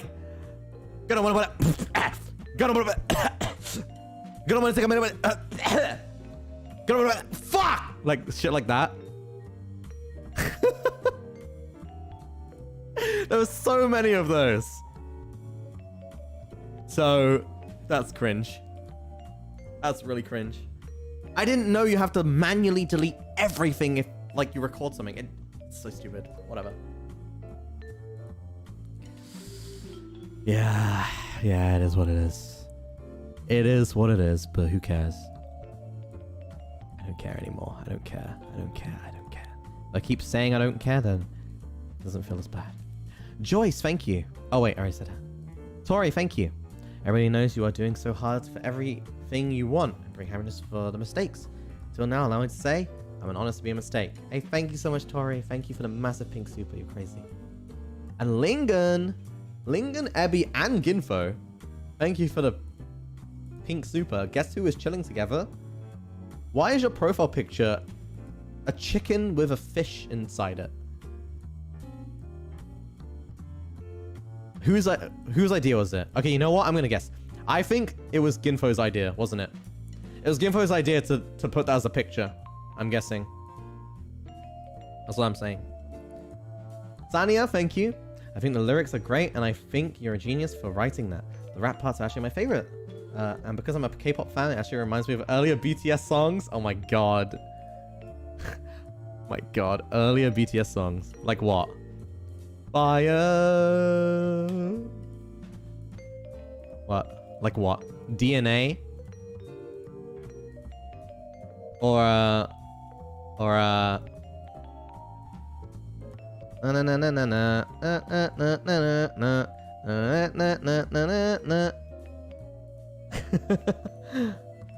oh, like the ciphers? Oh yeah. Thank you, Kellis. Still didn't get my name right. It's Kellis. Oh. Whoops. Whoopsie. Sorry, I got your name wrong again. My bad. Whoops. Kellis. Thank you. Hope your life is great after you graduate. Best wishes for what happens in the next... what happens? It's been a fun almost 2 years. Hey, thank you. Yeah, it has been. It has been a real fun few years. Avery, thank you as well. Hi, Mysta. I've been reading over the lyrics at first because I wanted to sing it, but bit my tongue 3 times in the rap. But then I noticed the deeper meaning behind the lyrics. Now you pointed it out, I'm further amazed at your creativity. Thank you. Elena, thank you. Always love your song parts and Hope in the Dark and Jizz on the Cock. So your song is a wonderful passing gift. Thank you for everything, Mysta. You're an inspiration to me as a VTuber. We'll have a little thank you art soon. Oh, thank you. Can't wait to see it. Bunny, thank you as well. We all wish you the happiness in the future. Thanks for the hard work. Thanks. Yeah, dude. I mean, honestly, I've had so many good memories with the people in here. You know.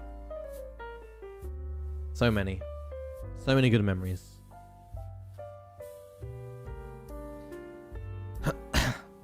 Seriously, I said it last time, but like, it's the people that really make NIJISANJI EN. You know? Like, I get that, like, Niji EN, you know, we get hired into here. We basically already have, like, an audience, whatever. But, like, I would not replace any of the people who are here. Like, they are all perfect, in my opinion. In my opinion. They're all perfect. They were chosen to be that way. And I think without them, it wouldn't be the same. I truly think that. I truly think without them, it wouldn't be the same.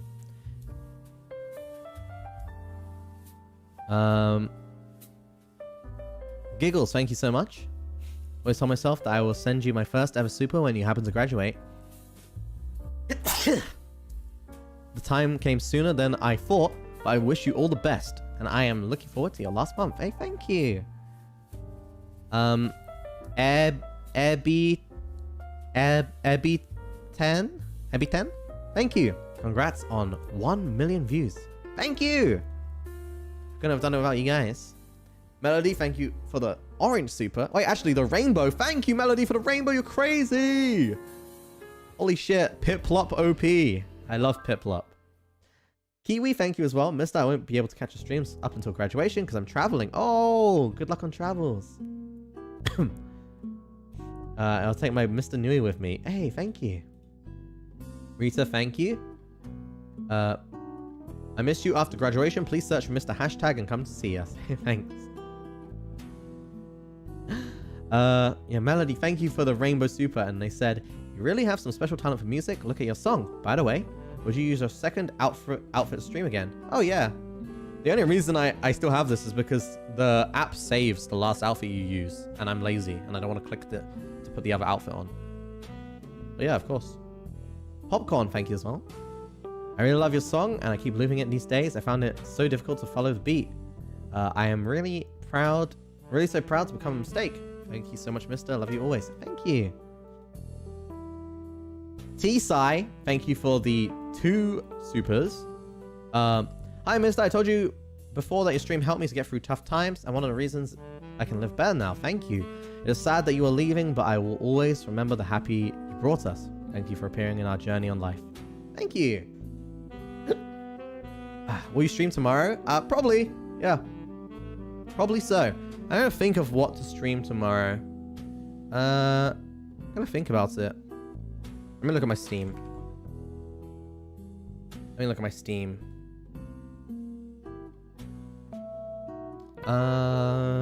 Let's have a look.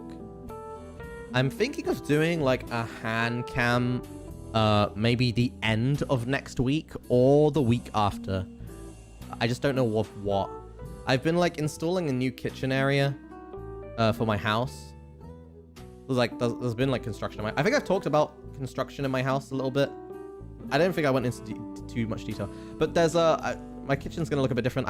I'm planning on maybe bringing my laptop to the kitchen and then doing it there, because the thing is, the problem with cooking streams, which I never talked about, was when I did cooking streams, a lot of the time the food or whatever would land on the floor, and I have carpet floors.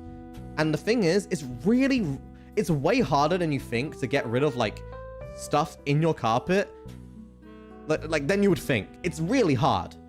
And for the longest time, I had like pumpkin smell in my floors, which I couldn't get rid of properly. And I steamed it, I hoovered it, I washed it. I tried everything. So I kind of don't want to do another cooking stream in there, and maybe just try to do it in the kitchen, but it's been a little bit renovated. The renovation is actually not done yet. It's still being renovated, but it's going to be renovated actually really soon. Like by next week. So I think I'm probably going to do a hand cam as soon as it's done. And just, you know, I've tried to ask for non-reflective surfaces, so it shouldn't be too bad. You know, but if it does have reflection, then hey, whatever. You just see my fucking disgusting face. And who cares? I'm leaving anyway, so fuck it. Right? Let's see. Where was I here? Thank you so much, Amanda. What's your favorite snack? Watermelon. Recently. Aroe, thank you so much. I'm glad I could be your Oshi. Stara Butterfly, thank you. The first super chat for anyone, and I graduated uni 2 days ago. Hey yo, let's go, graduation buddies. Bobbin, thank you. Been here since the beginning. We'll miss waking up at the ass crack of dawn to watch your streams. I'm gonna miss the army of finger puppets. I can't wait for them to come in. I'll squish them all. Don't squish them! Do not squish them, I swear to God. Lillian, thank you! Will not forget the memories, thank you. Hasna as well, thank you. Missy, your cookie streams really inspired me to learn more about how to cook. Wait, how? Because I cook so fucking bad that they make you want to learn how to cook so you don't cook like me? Because my cooking streams are intentionally bad. Yishin, thank you. I'm so nervous for my exam soon, but your live make me feel better. Can you say good luck for me? Good luck. Aya, thank you as well. First super chat, congrats on 1.7 million. It's 1.7 mil now? Fucking hell. It's always 2 mil? Jesus Christ. That is actually crazy. Riho, thank you. The Oshi of my life, thank you so much. Dea, thank you as well. Aquaz, thank you. Opinions on wearing the following with your custom suit. Ties not Windsor style. Suspenders, cufflinks, lapel pins, tie clips, shirt stays, sleeve garters, and sock garters. So what color of jewelry do you prefer with the blue suit? I mean, I'm gonna wear a normal like suit tie. I don't know what it's called. I've never really had a tie a suit before, but I'm just gonna wear a normal tie. And yes, there's gonna be a tie clip. And no, there's no suspenders, but that could be cool, I guess. And for jewelry, I'm planning on buying a watch, like not a super expensive watch, just a cheaper, nice looking watch that's silver and blue. Silver and dark blue. And then I'm probably going to wear like subtle rings, you know. I have some silver rings that I'll probably wear. But yeah. Thank you, Quas. I feel like this is one of the only... I feel like you never send messages, Quas. I think this is one of the only times I see you send messages. Thank you so much. Jasmine, thank you. Listen to your song, and I will tell you, your song gives me much energy. Thanks. Anastasia, thank you as well. You're graduating a few days before my 20th birthday. What the fuck?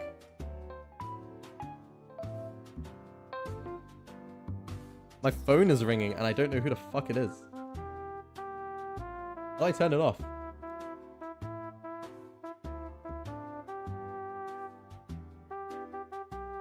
Who the fuck is that? Hey? Block. Who the fuck was that? It was like some random person on WhatsApp that wasn't even my, like, in my contacts. I just blocked them. What the fuck?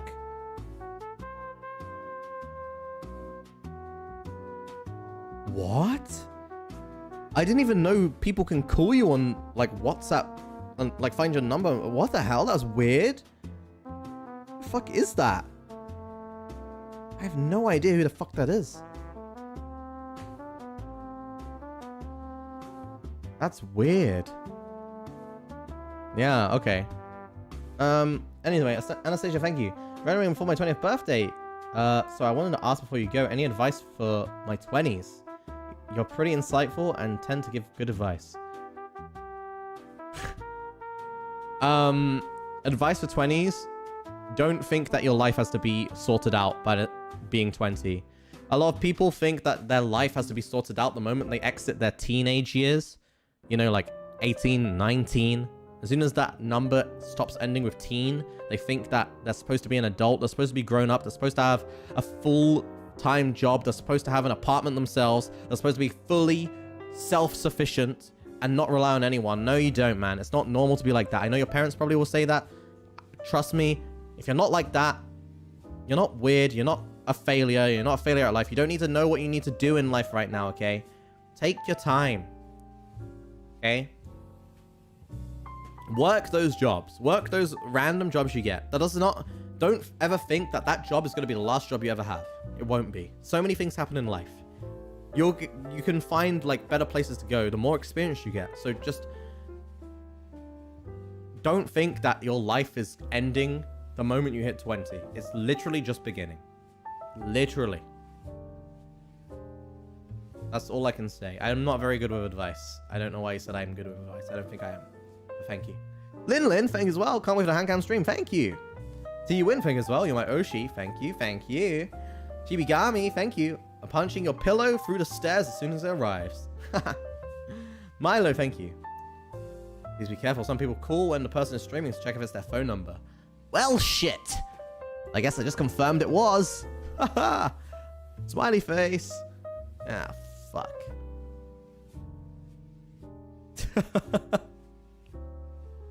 Whoops. Guess there's no going back now.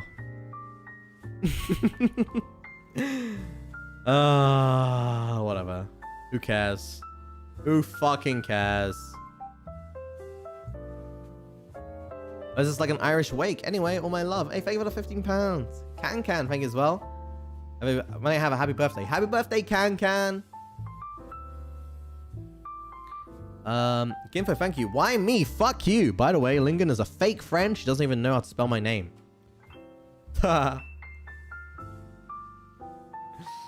True. Let's see. What else is there? Okay. Abby, thank you as well. Guess why we are hanging out together? I don't know. Segs. Charla, thank you. Hi, Mister. Thank you for being in my life. Since your debut, I started to watch VTubers. You are my first Oshi. I will always support you and Luxiem. And NIJISANJI. I wish you happiness. Thank you. Cop Moiji, sorry. Cop Moij? Moij? Hello, Mister. I'm watching a bit before I head to work. I want to say I really love your original song. Your attitude and personality in your voice is amazing. You are inspiring, and I hope to one day make something as cool as you. Oh, thank you. Meowblep, thank you. Can we get one last bubble from you?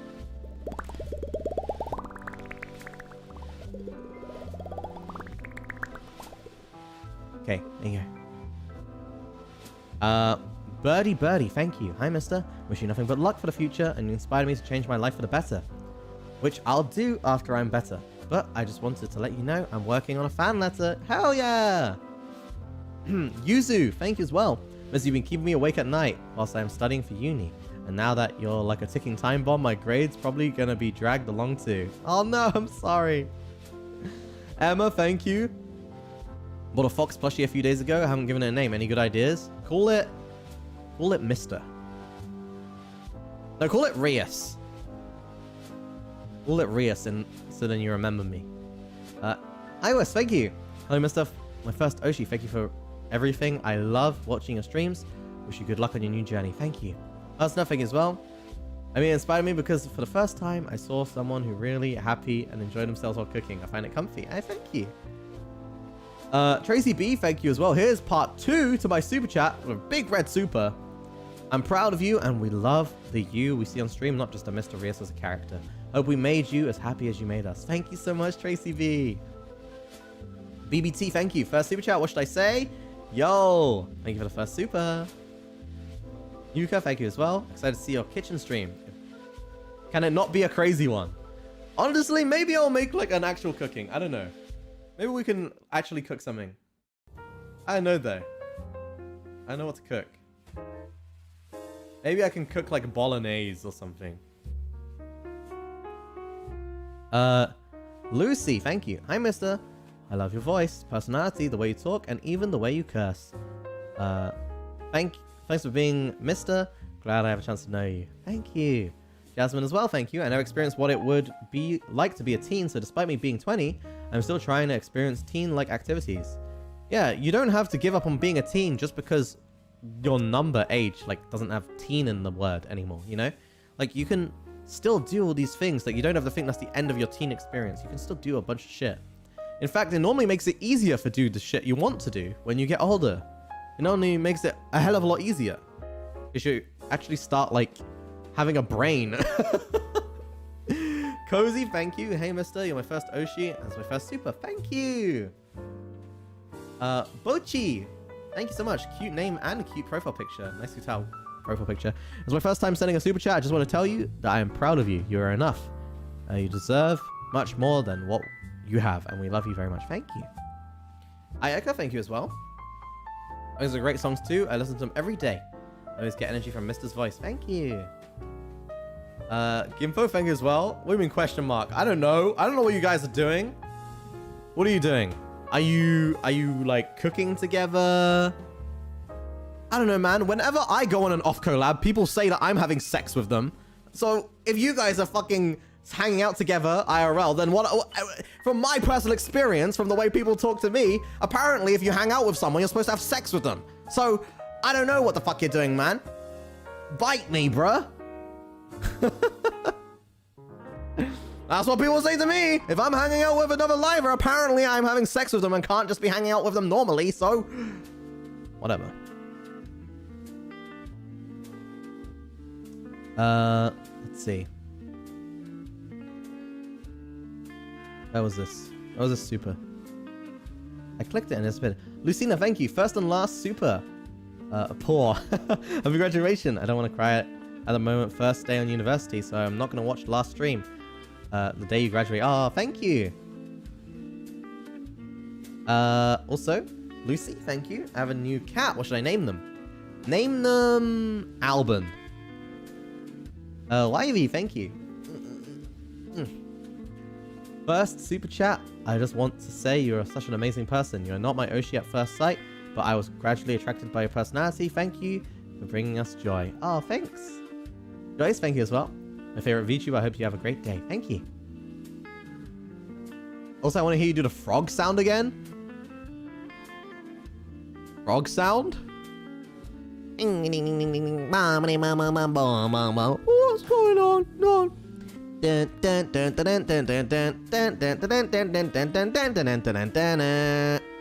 that? Is that good enough? Or do you mean like an actual frog? Like ribbit?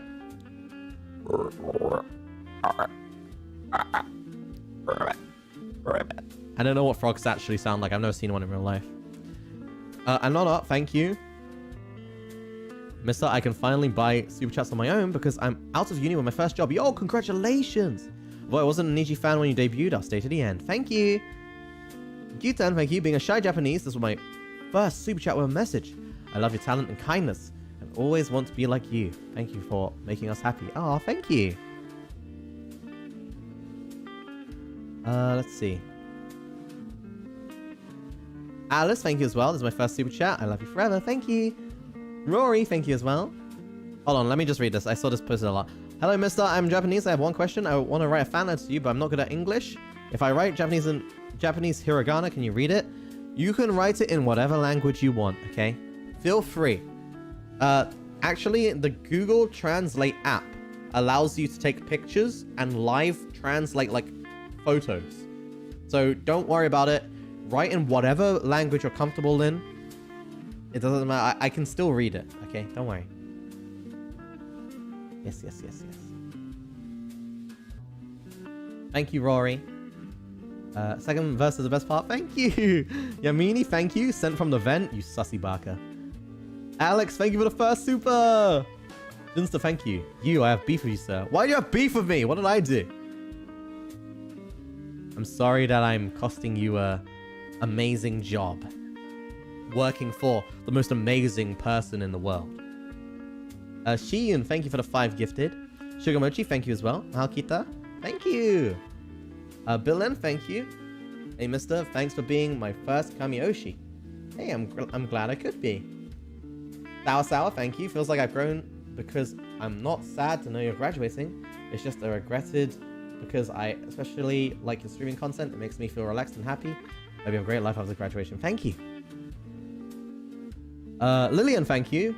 Yo, Mysta, I just want to tell you that this is the most shiawase thing for me, that you are my Oshi. My one and only. Also, can we get an ara ara? Ara ara. Yuko, thank you as well. Been calling myself a mistake for 18 years. And a mistake for 1 year and a half. Take my super virginity, I hate you. Thank you, Yuko. And Anna, thank you as well. Hey, Mysta, I want to say thank you to you. I started to step out of my comfort zone after watching you. The new song is so good. Can't stop looping it. I'm on vacation. Hey, thanks. I'm glad to hear that.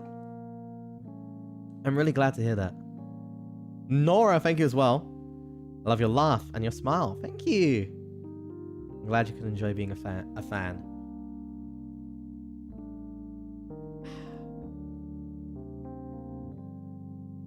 Just have one wish before you go. Sure, what is it? If it's like stay, then I'm sorry, it can't be granted. Yumi, thank you. For all fuck, just realized my uni classes will be back soon, so thank you so much for all until now. Hey, thank you. And Suya, thank you as well. I recently got a Tibetan Fox plushie, and I'm gonna name him after you. Thank you. What's gonna happen to your Twitch? Well, you can't actually close Twitch accounts down. It actually, like, it's a really hard and long, annoying process to close a Twitch account. You can't just deactivate it for some fucking reason. So it's just gonna stay, I guess. Yeah. Yeah. It's hard. I've tried to close accounts before on Twitch. It's so fucking annoying. You just can't do it, so it's just up. Let's see. Thank you for the red super, Fifi. What the fuck? Thank you for the birthday wishes. Live broadcast content is always wonderful. Thank you. Thank you so much. I really appreciate it. Thank you for the red super. You're crazy for giving that.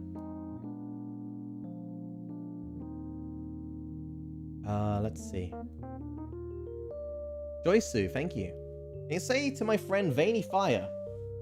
Can you say hi to my friend Veiny Fire? Hello, Veiny Fire.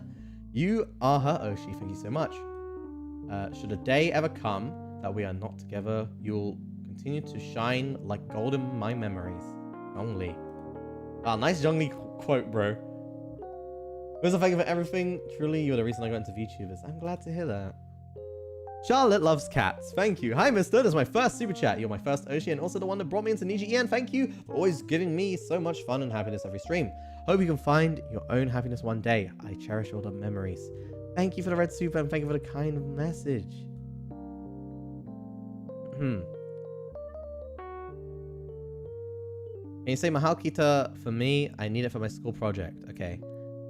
Mahal Kita or Mahal Kita or Mahal Kita. You can choose one of those. Quaz, thank you. Appreciate when you expound your thoughts on writing your lyrics. These kinds of elaborations are my favorite kind of content from you. Really? Lastly, do you have any plans for our last karaoke? Yeah, I do want to do one. I was thinking maybe for my last karaoke, I don't know. Maybe I can like set up a Discord thing to get like other people to join or something. We'll see. Mamal, thank you. My biggest dream is to tell you that I have a boyfriend. But you're going. I haven't found a boyfriend yet. It's okay, Mamal. You'll find a boyfriend. Don't worry about it. You got this. Miorin, thank you. Hi, Mysta. First super. I've only known about VTubers since February, and you are one of the first ones I saw and Oshi'd. Thank you for all the fun times. Hey, thank you. Lingmo, thank you as well. I'm a content creator, but no one has paid attention to my work for many years.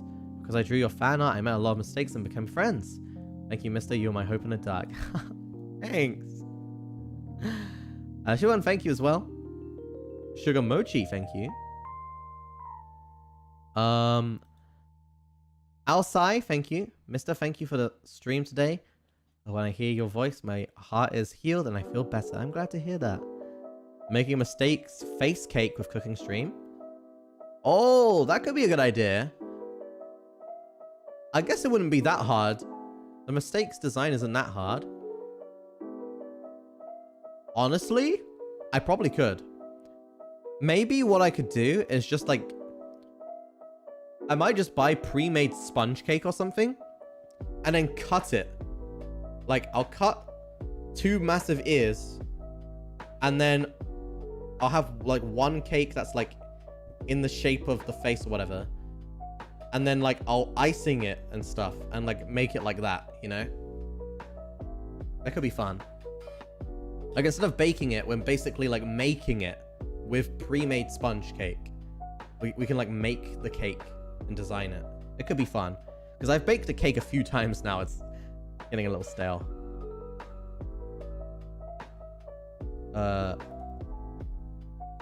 Let's see. Sonic Hedgehog 34. I can't really answer that question, but thank you so much. But I am going to be I'm not going to be Mysta anymore. Okay? Because Mysta's going to have another job. You know, he's going to go leave the city and look at other shit. Or whatever the fuck the thing I was supposed to say is. I don't know. I can't even remember, to be honest, what the fuck the line is. I'm going to another city to be working detecting crime or some shit. So yes,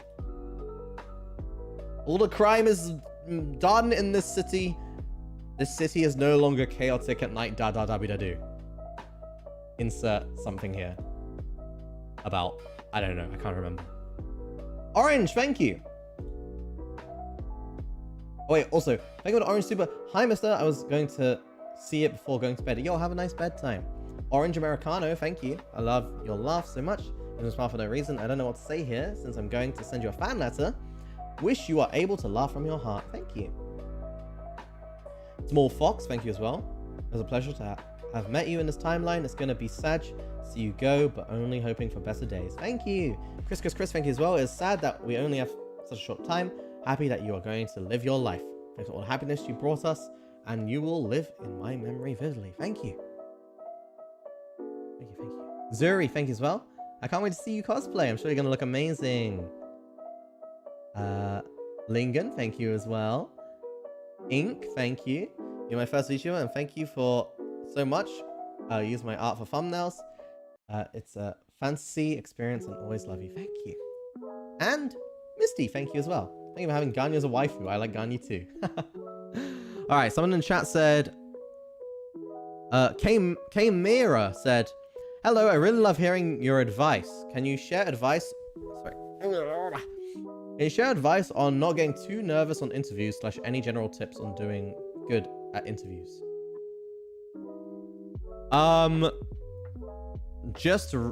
Okay, I have a very negative mindset, which not everyone understands or can relate to and will tell you not to have. But it's the way I do it. I'm very hard on myself. And if I'm going to an interview, I say to myself, listen, I know I'm an introvert. I know I'm shy. I know all these things. But guess what? If I don't be better than all these other fucking people who are going to take this interview, I won't be hired. So I need to believe to myself that I am better than these people and be the person that I think these people are, but better than that. And I bully myself until I become that person ready for the interview. And then I go in and I do the interview and I'm trying to emulate being this person. Because the thing is, guys, these people who do the interview, they don't know you.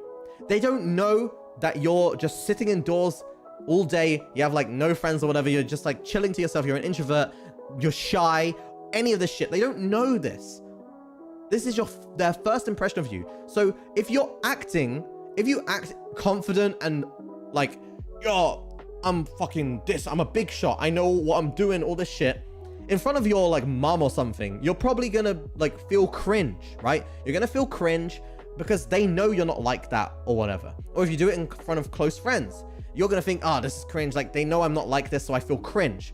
But these people interviewing you, they don't know you. So fake it, bro.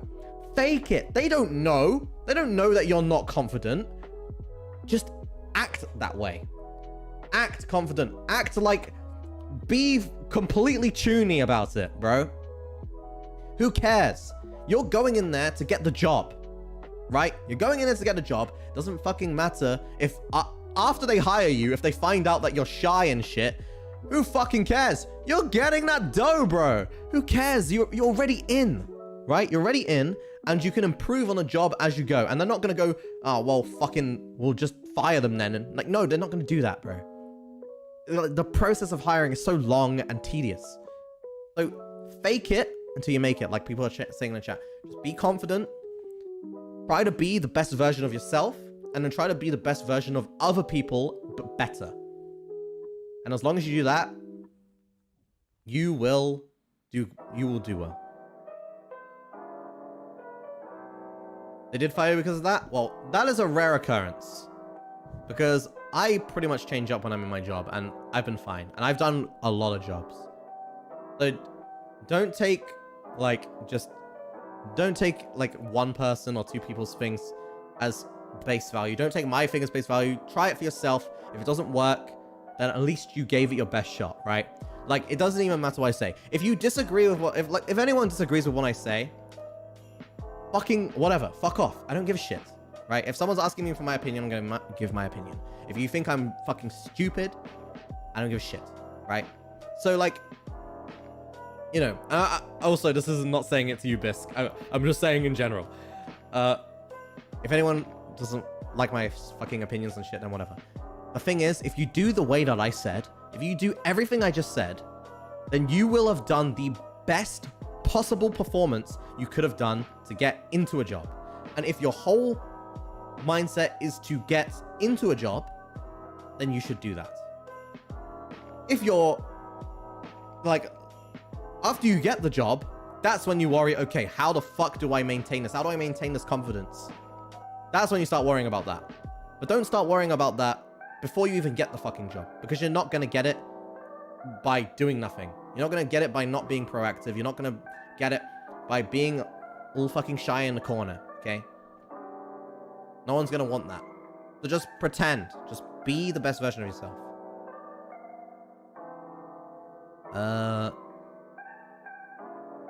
Let's see what else.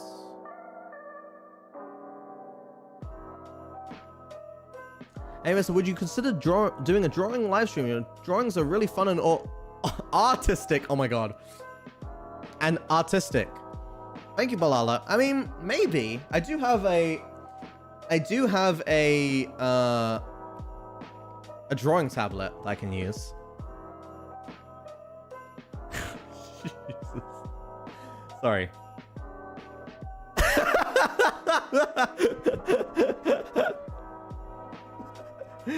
Oh my god. Sarah, thank you. I got all the positive and fun experiences you've given us. Thank you so much, Sarah. Milk Bread, thank you as well. My only question is, what game will you miss playing with Luxiem the most?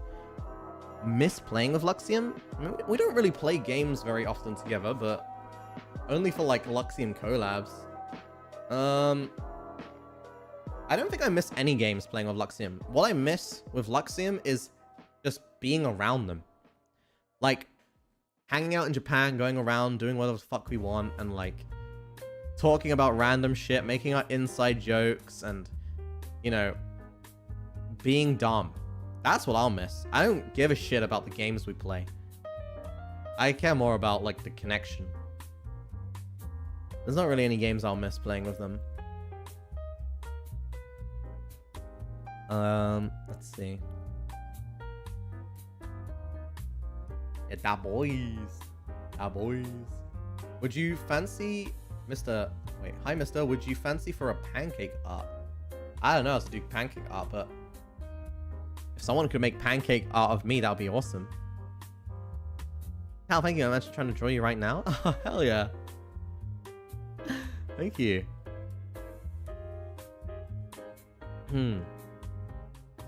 It's still the boys. Even if I leave, it was still the boys, man. No worries there. We're still the boys. The boys are awesome. The thing is, I would say, like, it's not like we all message each other all the time, right? We all have our, like, close friends or whatever. Our own little circles, right? I mean, when you look at any of us, you can clearly see our circles, you know what I mean? Like, you single someone out and you can see who they genuinely hang around with the most, right? We don't just hang around each other all the time. But the thing is, good friends, you don't need to hang around all the time. Good friends will feel the same regardless of if it's been a day, a week, a month. It will feel the same every time. Every time you hang out, it'll feel the same. And that's how it feels with the boys, right? We don't hang out all the time, but we're good friends. We know each other's personality. We know how to have fun with each other, and that's how it is. But we don't hang out all the time. It would be a complete lie and a fantasy to think that we're hanging out every single day together in VC, talking to each other, like, about everything, tell each other all of our life stuff. Like, no. We're just the boys. We're the boys. That's it. Yeah.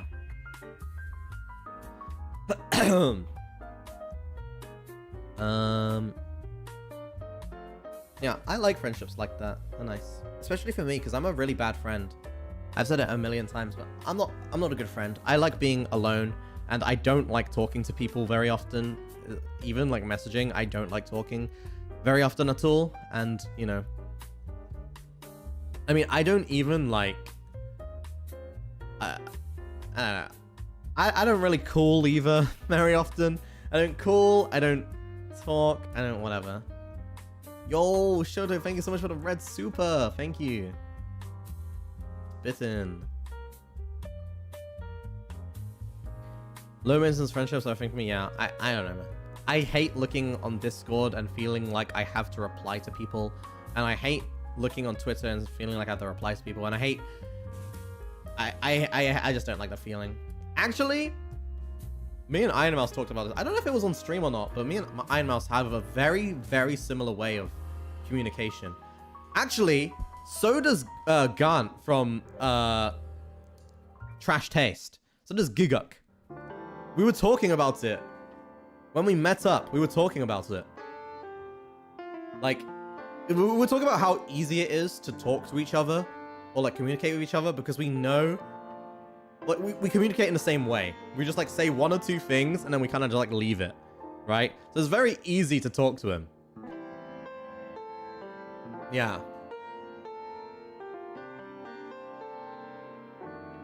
Yeah, Giguk. Yeah, I've met him a few times now. Really nice guy, by the way. Really nice guy. Dude, I met him in Japan, and bro, he felt like he bought me so much fucking beef, bro. So much beef. I can't even describe the amount of beef he bought me. It was really awesome, though. He also made me drink what's it called? A mojito for the first time? Mojito. Yeah, mojito. I'd never had a mojito before. And he took me to this mojito bar, and he recommended some mojitos and stuff. They were really nice. I had literally never tried a mojito before, and my god, they're really good. I highly recommend it. And the thing is, these mojitos, they had sugarcane in them, like a full-on stick of sugarcane. Bro, sugarcane sugar, I swear to God, it tastes better than normal sugar. I don't know if I'm just delirious or what, but, like, yo, I think it tastes better. I think it tastes different. I think it tastes better. I might be delusional, but I don't know, man. I don't know. Yeah, it had a big stick of sugarcane, and it tasted so good, man. So good.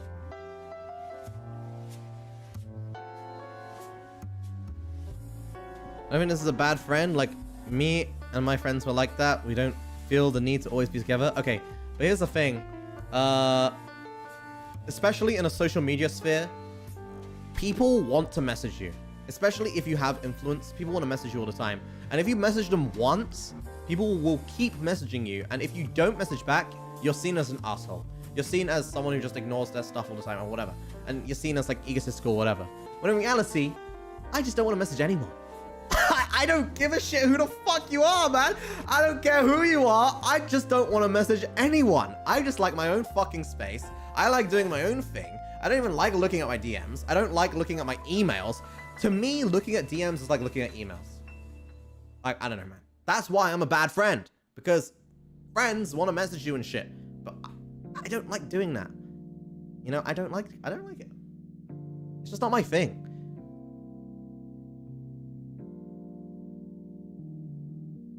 As someone who works with him, I can say this is true. Wait, hey, oh, come on. Let me see the DMs. Let me see. Let me see the last thing that was sent then. Come on then. Right, Twitter, DMs. Where are you? Oh. You said, what am I supposed to do about the 30 shorts I have left to do? Skull emoji. I feel bad you paying me as much as you did and not fulfilling it. Okay, never mind, you addressed it on stream. And I didn't even reply. I just put a reaction that was a heart emoji. And then every time you send a short, I gave you 2 shorts in 1 for once. And I said, thank you. And then the week before, for convenience sake, here are the folders of all the shorts I've done so far. I made a note of which ones I've posted with P in the file, so you won't have to search that much. And I said, thank you so much.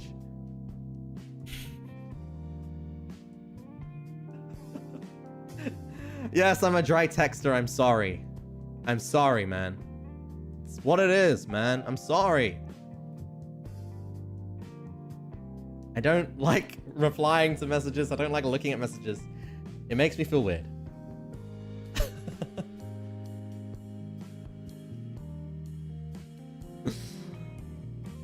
Yeah.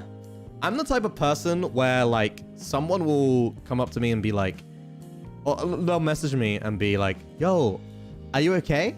And I'm like, yes. And they're like, so what you doing? I'm playing games. Oh, what games are you playing? Hold on, I'm in a game right now. Oh, okay.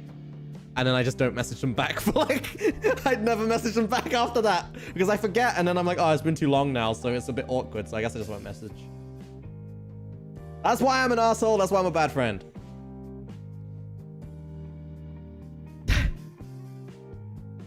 I'm so sorry.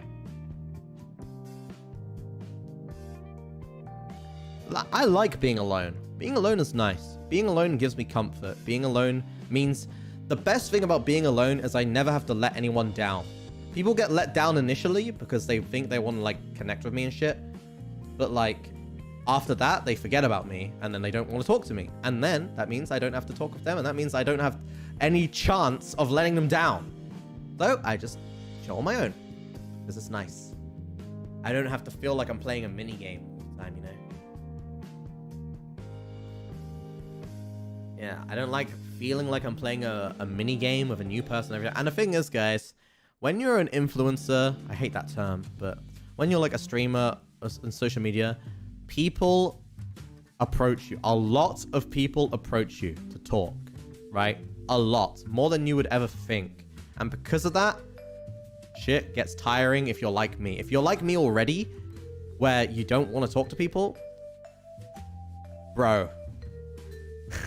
Bro. Ain't no way. Ain't no fucking way.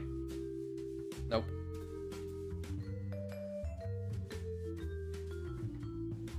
That is very overwhelming, yeah. Very overwhelming, very tired. Step 1, don't be a content creator.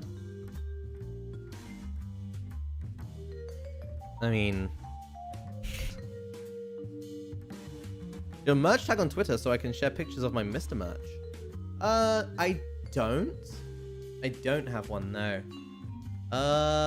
You could put it on the live tag though, like Mysta Live. That could be okay. Or you could put it on Mysta Worldwide, which is the meme tag. It's on Twitter. You'll see it on my bio. You can put it on there.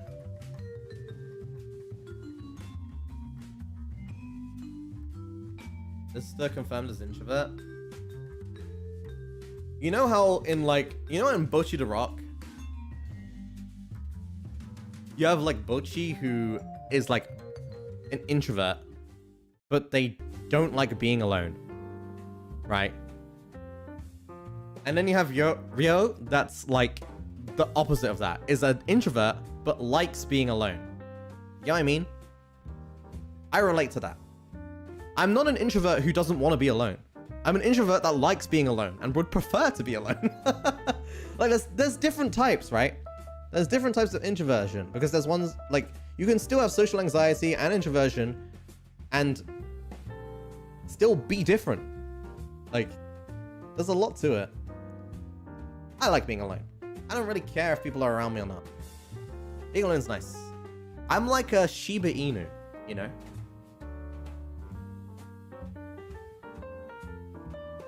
Extroverted? No, it's not. Extroverted is when you go out of your way to talk to people and you feel comfortable talking to people. I don't like talking to people. I like being alone. I don't like talking to people at all. Ever. Ambivert? No, I'm pretty sure I'm just an introvert. I'm not extroverted. Where is that even coming from? I'm just introverted, bro. I don't like talking to people. I don't like going out my way to talk to people. I just like being in my room and being alone. Why not? Because I'm not good at talking to people and it's exhausting. Here's the way it is, right? In my brain, if I'm in a call with someone, I have to analyze their tone of voice through internet waves into my eardrums, and as they're talking, I have to think up scenarios to lead the conversation in a way where I don't seem boring to them, but also in a way where I don't have to say much because I get very tired very quickly by talking to people. And then, if more people are involved, I have to balance between each of their audio waves in my brain, realize their tone behind their words because I can't see their facial features, and then try to balance me speaking between their two speaking and make sure that everyone's getting enough talking time between each other. And then, if it's real life, I have to pay attention to not only their facial movements, their eye movements, their body movements, their hand movements, their posture, and their voice. I have to pay attention to my eyes, posture, hand movements, voice, you know, pose, and spacing between every single thing that I'm saying. And it's fucking exhausting. I don't like it, man. It makes me way too exhausted. Fuck that. I don't like doing that. Like, it's nice to do every now and then. But if I had to do it every day, I would crumble and scream and die. I hate that. So yes, I'm an introvert. I like being alone. That's how it is.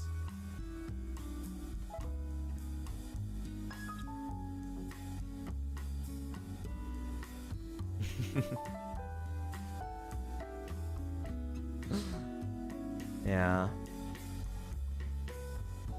Analyzing is so tiring. It is. Sometimes just being in others' presence and not talking is tiring. That's true. That's true. Do you know why it's tiring? Because you're still... The thing is, people don't understand this, right? I'm going to say this for people who don't get this and always think, how can you get tired from not talking and just sitting there in a call? Well, do you know why? Because as an introvert, you sit there and you listen. You listen to what everyone is saying because at the slight chance that someone starts talking to you, you need to know what they're talking about. So then you have an idea of what to say. So you're not just spacing out, not thinking of anything. You're listening to every single thing people are saying, and you're thinking in your head ways to respond in case you have to respond. So it's like you're having a conversation without speaking in your brain, you know? And that's why it's exhausting, man. Because you're doing that constantly, especially when there's a group of people. You're trying to, like, you know, you're trying to, like, understand what everyone's saying and try to process everything at the same time. It's fucking too much. I don't like that. I don't like it. It's nice. But that's why you get a extroverted friend who knows your personality. Because if you do, then what happens is, I've seen this happen for others before. Actually, I met this couple before, right? This guy is like a really big introvert, and his girlfriend is a really big extrovert. And this is like the cutest thing ever, right? It's the cutest thing ever. Basically, he would like start talking, right, about stuff, and most introverts are fine to talk about themselves because it's not just social anxiety that makes you an introvert. A lot of introverts don't have like social anxiety really. They just have very low batteries, social batteries. And so he starts talking, he's all like, oh yeah, talkative. And then the moment after like 20 minutes that his battery is starting to die already, his girlfriend notices it, and then she starts talking basically for him, and like starts like taking control of the conversation, talking. And then like 40 minutes later, the guy started talking again. Like, and the moment he starts talking again, the girl like stopped talking. Like she just like basically shut up and only talked when she was talked to. Because, well, from the perspective of it, she, I guess, like knows how he like talks and acts and stuff. So it's like a recycling battery constantly, you know what I mean? Like they're kind of like going back and forth. It was really sweet to watch. I know, it was like actual couple goals. It was really sweet to watch. Yeah. It's nice. So if you can get a friend like that, that is like, whew, that is Pog Cham. It's super good. Portable charger, exactly. Exactly. It is really cool too because she would like stop talking when he's like talking or whatever, because she knows if she talks over him, then like, you know, as an introvert, if you get talked over, you basically just shut up for the rest of the time, right? Because being talked over, you kind of, as an introvert, you kind of just let it happen. You're just like, oh, okay, whatever. It doesn't matter. What I was gonna say wasn't important anyway. You know, it doesn't really matter. So she just like stops, and she just like, yeah, it was really cute. It was really cute.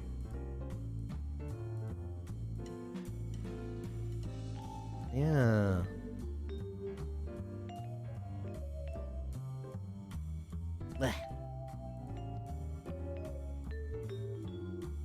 Me when? I know, right? Blech. Oh my god.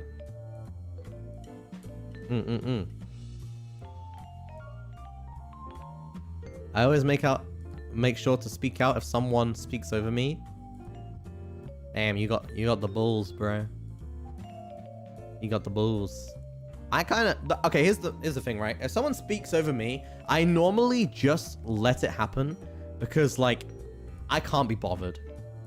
Like, the thing is, a majority of the time, people who don't understand me will say, yo, you know, it's okay to speak up, you know, it's okay to speak up. Bro, a lot of the time I don't want to speak up because like, if someone speaks over me, I don't even care about my own words enough to repeat them. I don't care. Like, I don't care. It's so hard for some people to understand, but I just don't give a shit. Like, it doesn't matter that much. My words don't mean that much. They don't. It's like, I'm just trying to say something in the conversation, so then it looks like I can say something. I'm saying stuff so it looks like I can say something. Not because I actually give a shit about what I'm saying. It's so I look normal. I'm trying to look normal to the people around me. Like, it's like I'm not some fucking crazy person just like sitting here. Like, I can speak too, guys. I know how to speak. I'm not crazy. You know, I have to think. Like, I have to, and then people are like, yeah, dude, it's okay. You know, it's okay to speak up. If someone like speaks over you, it's okay, man. It's okay.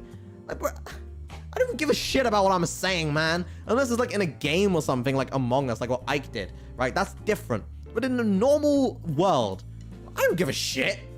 If I'm like talking about a story about like some random thing I cooked today, and then someone goes, oh, actually, by the way, this, I don't give a fuck. Yo, start talking. That means I don't have to talk anymore, and I don't have to think about talking. You just fucking tell your story. I don't give a shit. Like, bro, like what?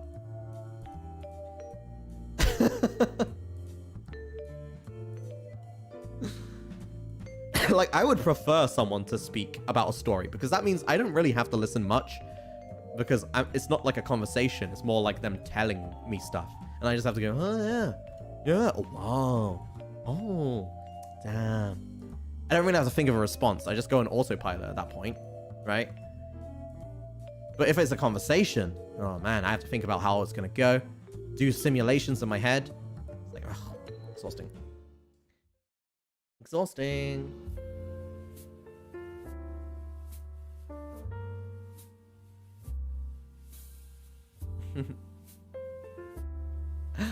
I don't want to spend energy into speaking if no one cares about what I'm saying. It's so freaking true. Yeah, basically, yeah. Basically.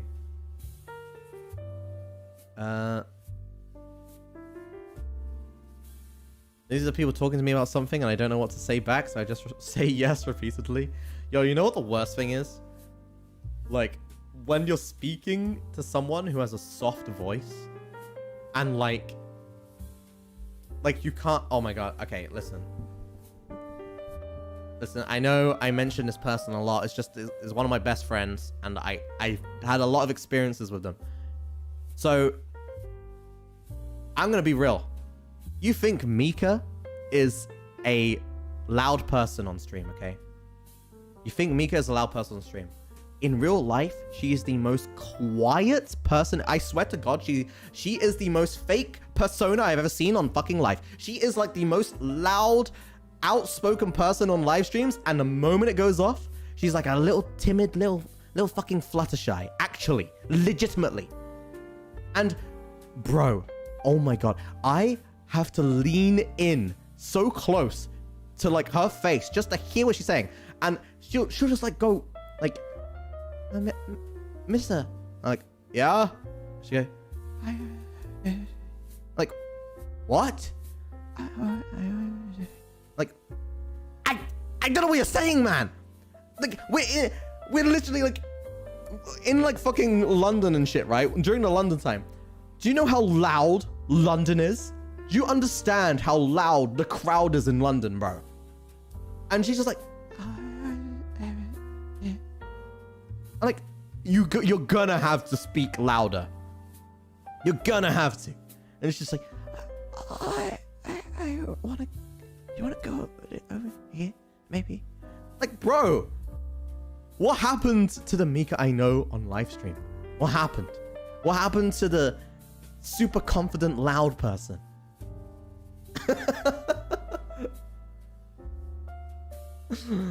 It's crazy. It's so crazy.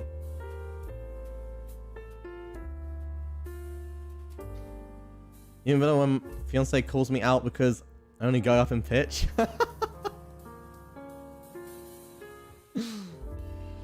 Yes. Yeah, the personality switch. To be honest, you do have to be super loud if you're in London. Exactly, that's what I'm saying. But it's not even just that. Oh my God. Okay, this is the thing, right? I went to a few places with her where we're just eating, like just us two, right? Just us two. In fact, we went to like this weird fancy restaurant before, right? Together. And bro, dude, she's literally sitting opposite me. And my ears, what's it called? My ears popped. Or it felt like they popped. Do you ever talk with someone who talks so quiet that you feel like you're losing hearing? And you have to like yawn or like do something with your ears to see if your ears need popping or not? Because you're so sure that like your ears are like, you're just so sure. But they're not even, like, they don't need popping. They're just literally talking so quiet that you think your ears need popping. It is like that, man. It is literally like that. I'm like, what the fuck? That's why I don't like going out to places with her, man, and eating. Because if I do, it's like, I feel like I'm going insane. I feel like I'm losing my hearing. It's crazy.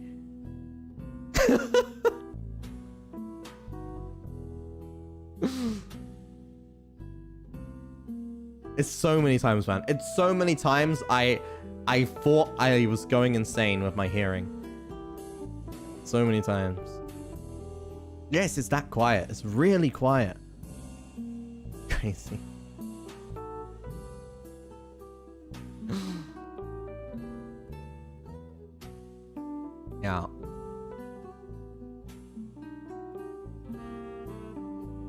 Making you question your senses. You're right. Ah, you're right. You're right. Okay, now I know how my friends felt. It's okay, Yuko. It's okay. It's okay. It's okay.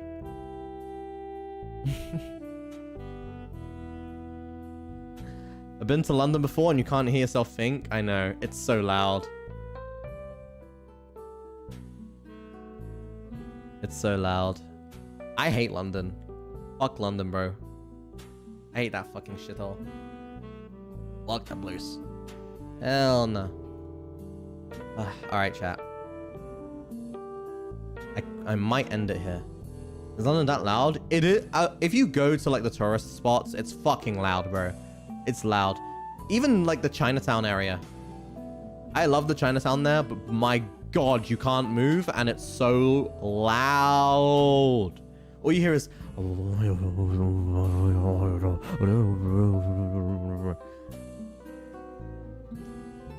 yeah, the Chinatowns are really packed. They really are. So packed.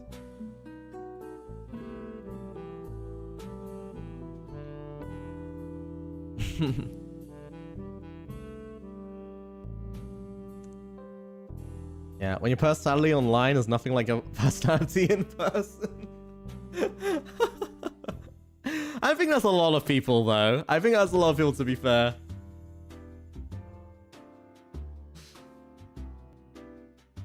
Yo, Jamar, thank you.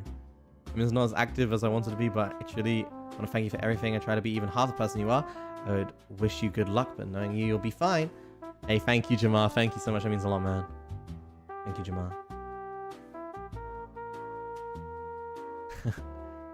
You are an OG. We got stuck in a huge crowd partying in Chinatown. Bro, that sounds horrible. Okay, yeah. I'm gonna go now. Thank you guys for joining. I really appreciate it so much. Not really sure what to stream next. I'm probably gonna stream tomorrow. If not, it will be the day after. But I should be okay to stream tomorrow. I just need to figure out what to stream tomorrow. So I guess that's what I will do. I'll figure out what the hell I'm going to be streaming, and then we'll be all good. Yeah, not really sure what to do though. I guess we'll find out. Well, thank you all for joining. Thank you for listening to me talk about random shit for a couple of hours. And thank you for listening to me talk about fanfics for like 2 hours. I really appreciate all the support you guys are giving me, even on like not just the stream, but like videos, like the music video and all that stuff. Really amazing. Thank you all so much. I couldn't ask for a best community. Thank you. And I will see you all next time on the next stream. So goodbye, everyone. Make sure you leave a comment on this video saying, "Oh, Mysta, I love you," or some shit like that. Thank you. Bye, guys.